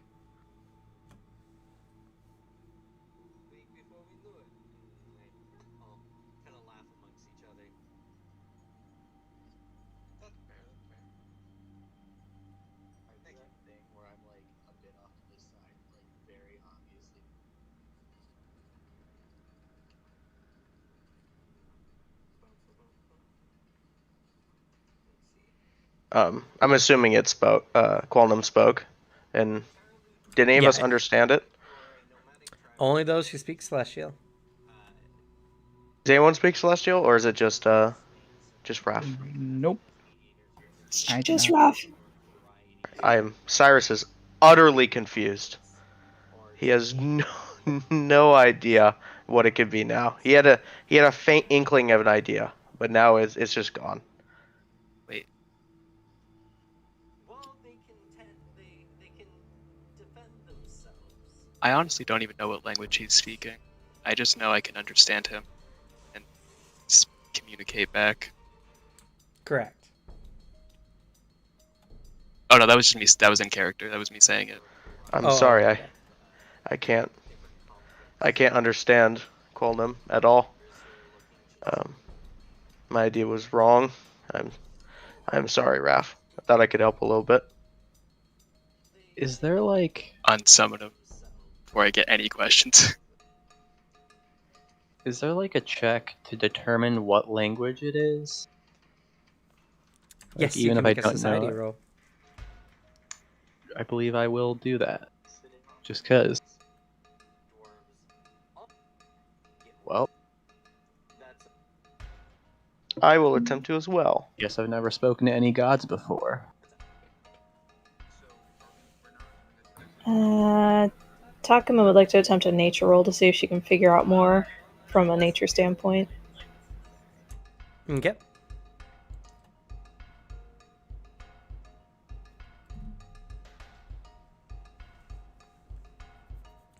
Sorry, if you do not, or are incapable of deciphering it. Damn.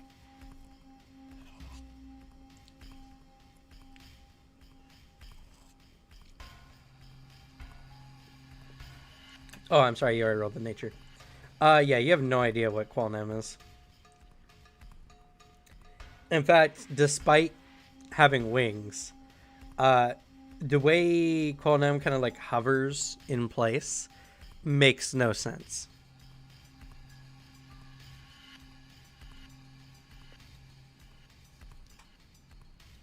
Can I like use my survey wildlife on Qualnam? I know it's Oh, technically no. not what it's for. He's unsummoned. Yeah, Qualnam was unsummoned. And that's also not what Survey Wildlife is for. So, Yeah. well, unfortunately, with this mystery, we're going to have to end for this session.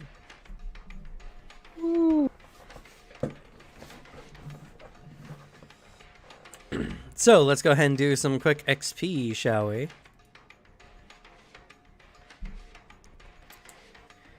Alrighty. Character interpretation. I say once we got into it a little bit, everyone was really willing to interact in character and such. And we did some backstory delving. I'll give you all 20 XP. Woo. For being also, here today. Yes? I don't know if it's the right time, but I said he did say he was commanded to protect me. So he has a master of some sort. He never outright said he has one. I mean, that's... Being commanded, like, doesn't necessarily infer a master, in a sense. For instance, if you were, like, a member of the church, right? And, like, an inquisitor commands you to do something. That inquisitor isn't your master. It just means you're a part of a hierarchy. That's fair. The one in the Tuesday game specifically mentioned a master. Yeah. Damn. Okay, sorry. No worries, no worries. If in fact you just probably saved me like 30 minutes of scrolling through a video. So I'll take it. Anyway, for being here today, everyone gets 30 XP.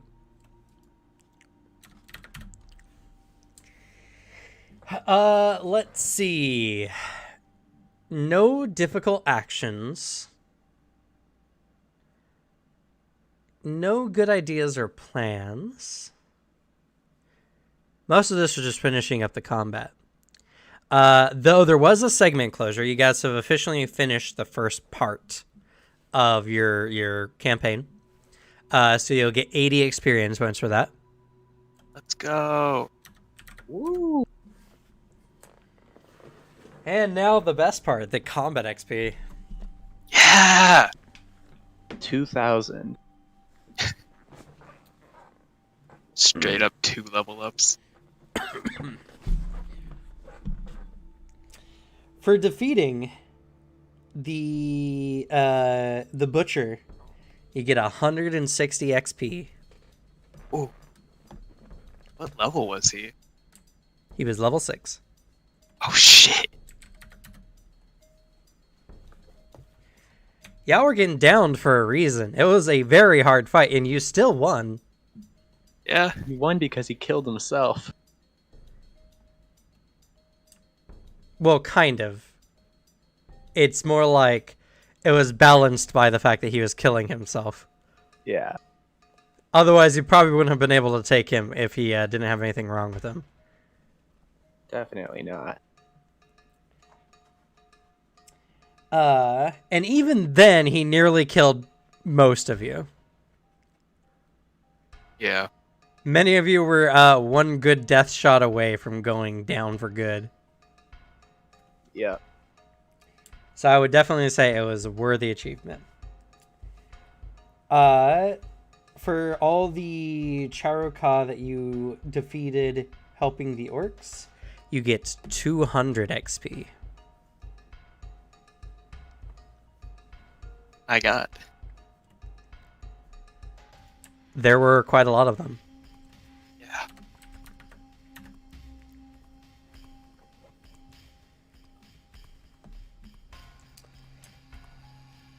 For saving each of the Matangi,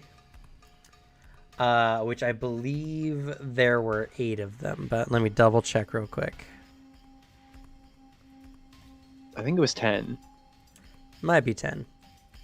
Because I think I gave weapons to all of the back row except one, and they would have the same amount in both rows. It was 10. You get 20 XP per one that survived, which means you get 200 XP. Let's go.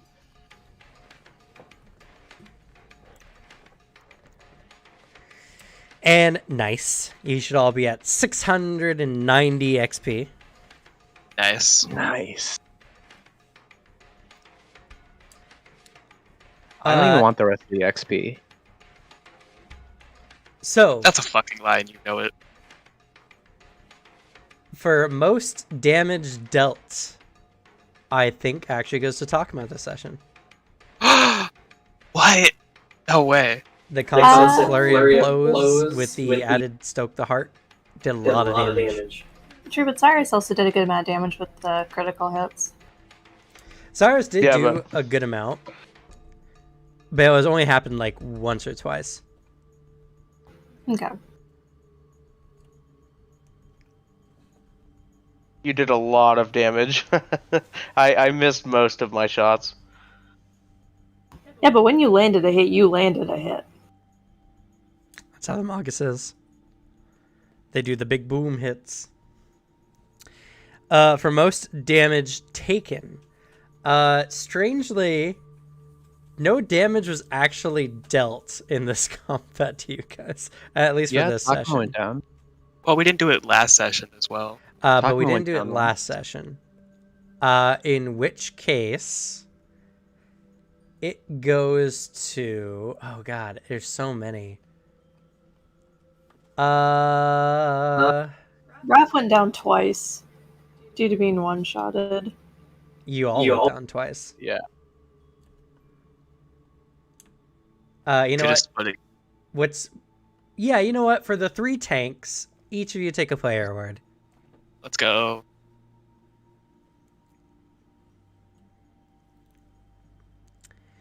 The utility award goes to Zexel. Woo. Stoke the Heart. It's really good.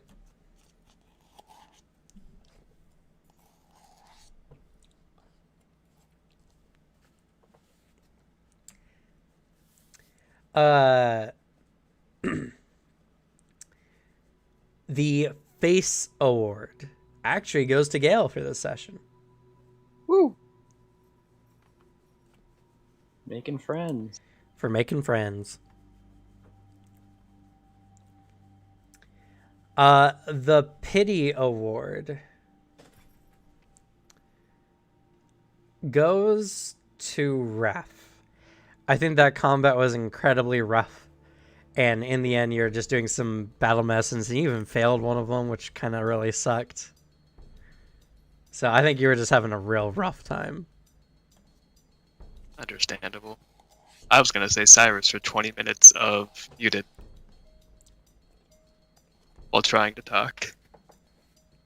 You know what? Also for missing out on the roleplay experience, Cyrus as well. Take a pity. Thank you. I don't know how I didn't think of just me being muted earlier. At first I thought I was really quiet. So I was like going through my audio settings. And nothing changed. I was like, what is happening?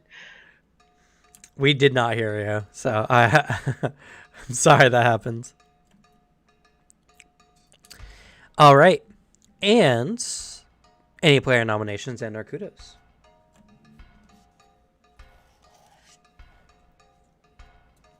I really enjoyed Cyrus's interaction with the merchant orc. That was really fun to listen to. So I'd say kudos for that one. That was a fun scene of. Man, 6 is a small number. That's true. I did like that as well. Cyrus, take a player award. Thank you. And as a recap, player words are 10 XP each. So I would like to bestow a player award upon Takuma for discovering a waffle iron, Yeah. giving me my new life's purpose, which is luxury waffle iron. fair. Take a With player award. dribble Takuma. on it. With dribble on it. Yeah. That's what she spent her week doing, is getting a custom ordered waffle iron. I do hope everyone knows that I'm never eating anything unless it's cooked in this waffle iron anymore. No. Burgers You put from a together waffle this iron. salad? No thanks. Stick it in the waffle iron first. You could like technically make an omelet, sort of. Ooh, That would be yeah. interesting. I'd like to nominate Raph for the whole RP in the last like 30 minutes. That was really interesting. I really enjoyed listening to it. Thank you. I agree. It took some baiting, but you finally got them to roleplay with you with it. I'm glad. Take a player award. I'd say in the same regards to Gale as well. Finally being able to talk about the voice and all of that.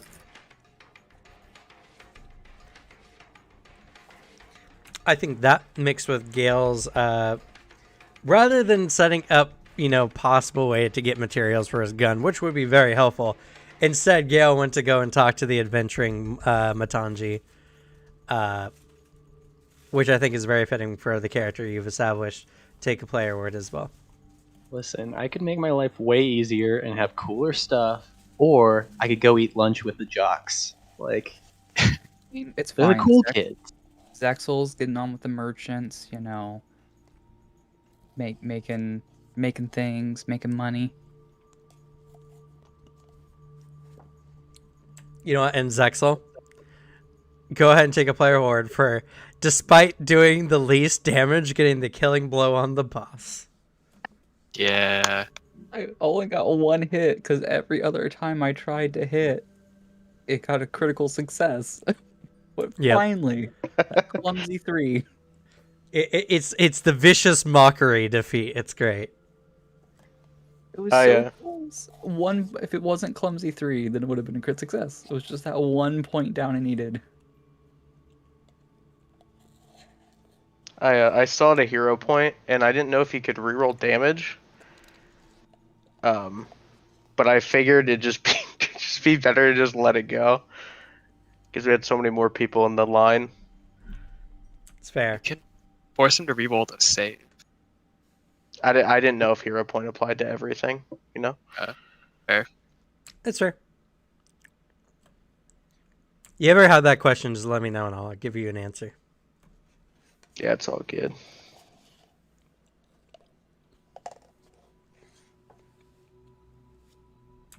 Any other player nominations and or kudos? I know it was already said, but I really have to give kudos to Raph for the roleplay with Qualnum. That, shift, like very obvious shift in like that relationship.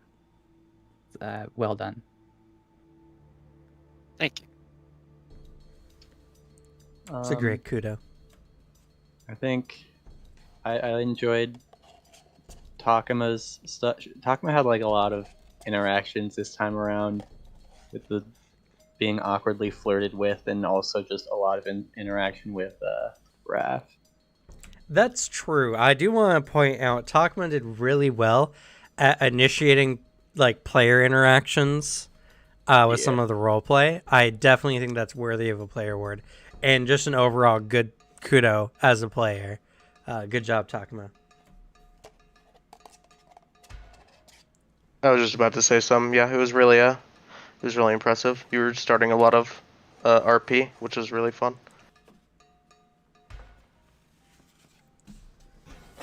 Kudo, thank you to Raph for responding to the "Are you alive?" You asked me a question. Why wouldn't I? I would. Sure, but you could have just gone silent, and then she would have like, "Oh no, Raph is dead." That's mean. I would never do that. I would. I'm not you. There's Yeah. good left for me to do. You have evil voice in your head. True. Kudos to Gale for that entire scene of acting out the whole blood sequence, seeing all of it, and then responding like, "I'm gonna go wash my hands," because he had seen the blood on it earlier. It was a really good scene. Also an interesting, reference to Macbeth. I think that would be very unintentional on Booter's behalf. But take a player award because I liked a lot of the roleplay.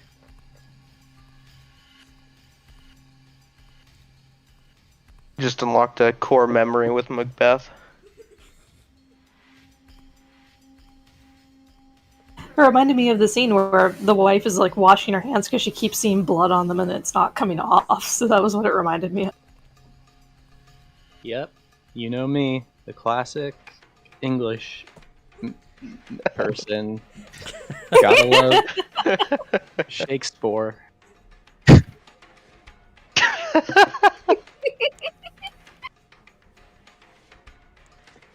Any other player nominations in or kudos?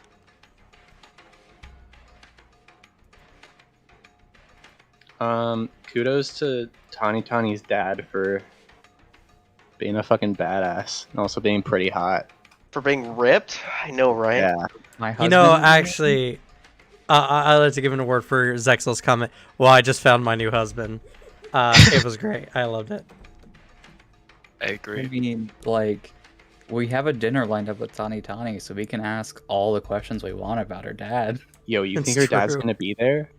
It's not like I had ulterior Yo. motives or anything.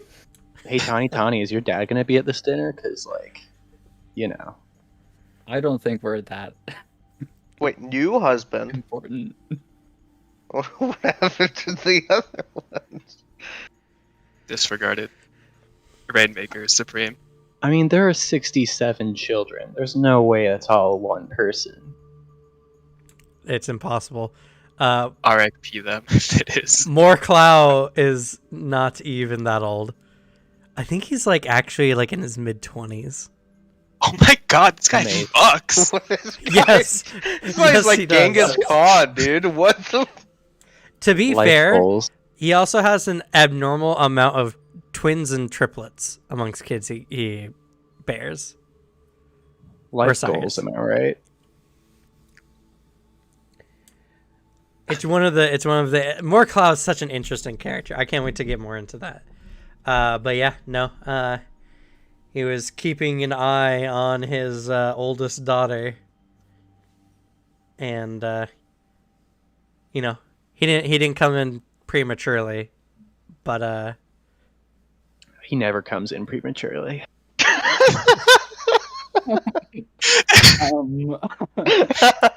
take a player where that was great. Or a hero point, your pick.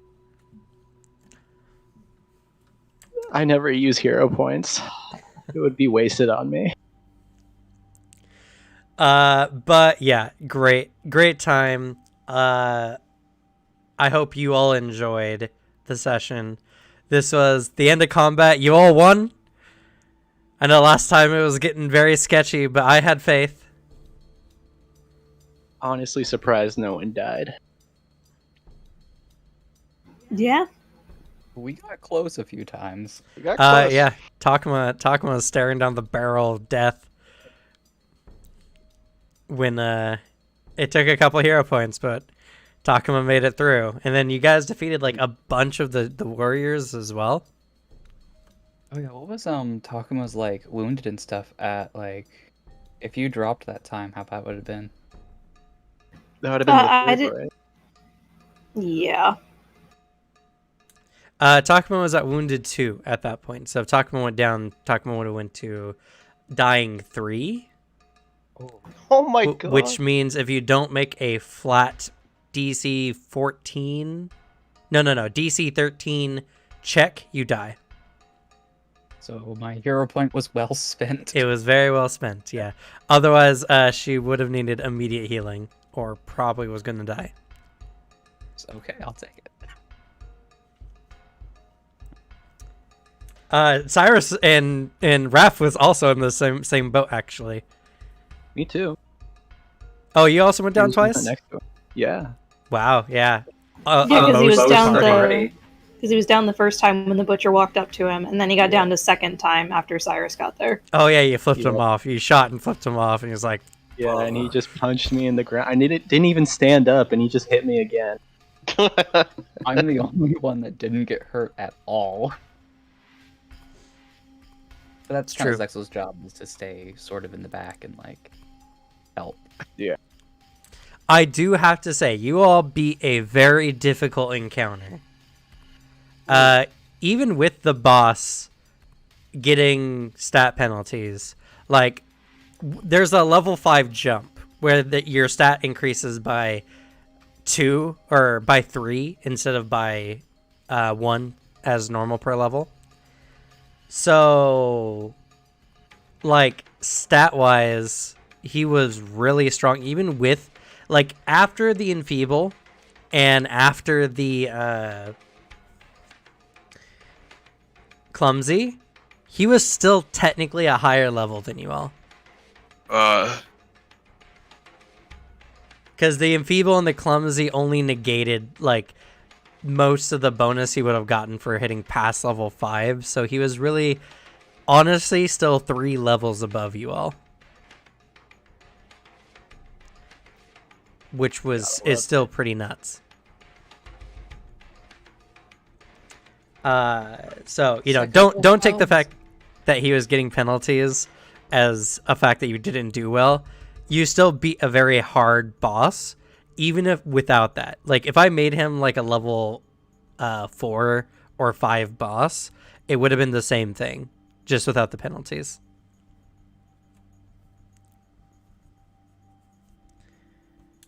Good job not dying, everyone. Yeah.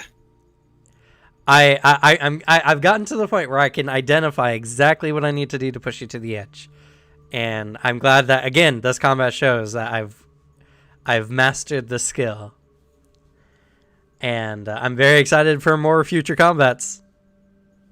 Yeah. yeah. I smiled into the camera for that one. If they're all gonna be easy baby combats like this last one, then No, why- Shut stop. the fuck up. Stop, Shut up, no! guy. Shut up. Wait, can you take this wrath off on Alex instead of us? I've already killed 2 of Yeah. his characters. He's already paid the piper. What's 3? What's 1? What's 1 to any of One. you? His characters always die. It died in one of our campaigns as well, and his heart got He's- replaced. I've never had a character die. So, Same. So yeah, I've tried it's before. pretty weighty then. But yeah, definitely a good show. If you have any questions on your level ups, or if you want to finish any shopping, post the session, let me know. I'm always here as to help. And for you, the audience, thank you, current and future watchers, for watching. If you've gotten to this point and haven't done so already, please follow and or subscribe to see more amazing content like this. We do Shadows That Laugh every Friday, 4 p.m. to 8 p.m. Pacific Standard Time. Also, be on the lookout for Saturday morning, tomorrow morning now anyway, 8 a.m. The Monk video, edited by my good friend and co-host for Table Talk, is coming out tomorrow, and I'm very excited to show that off to everyone. Also, the channel has been growing extensively, and so if you want to join us on our journey, as you know, we're probably going to be hitting 500 subscribers before we even know it. Join us at the channel, and you can also talk with many of us in the Discord link down in the description or below on Twitch, where I always recruit there for my games first. So if you're interested in playing with us, that's the place to be. Other than that, I'm going to go ahead and say goodnight to everyone, and thank you to my players so much for role-playing with me. Let's go ahead and say goodnight. good night. Good night, everyone. Good night. Good night. Good night.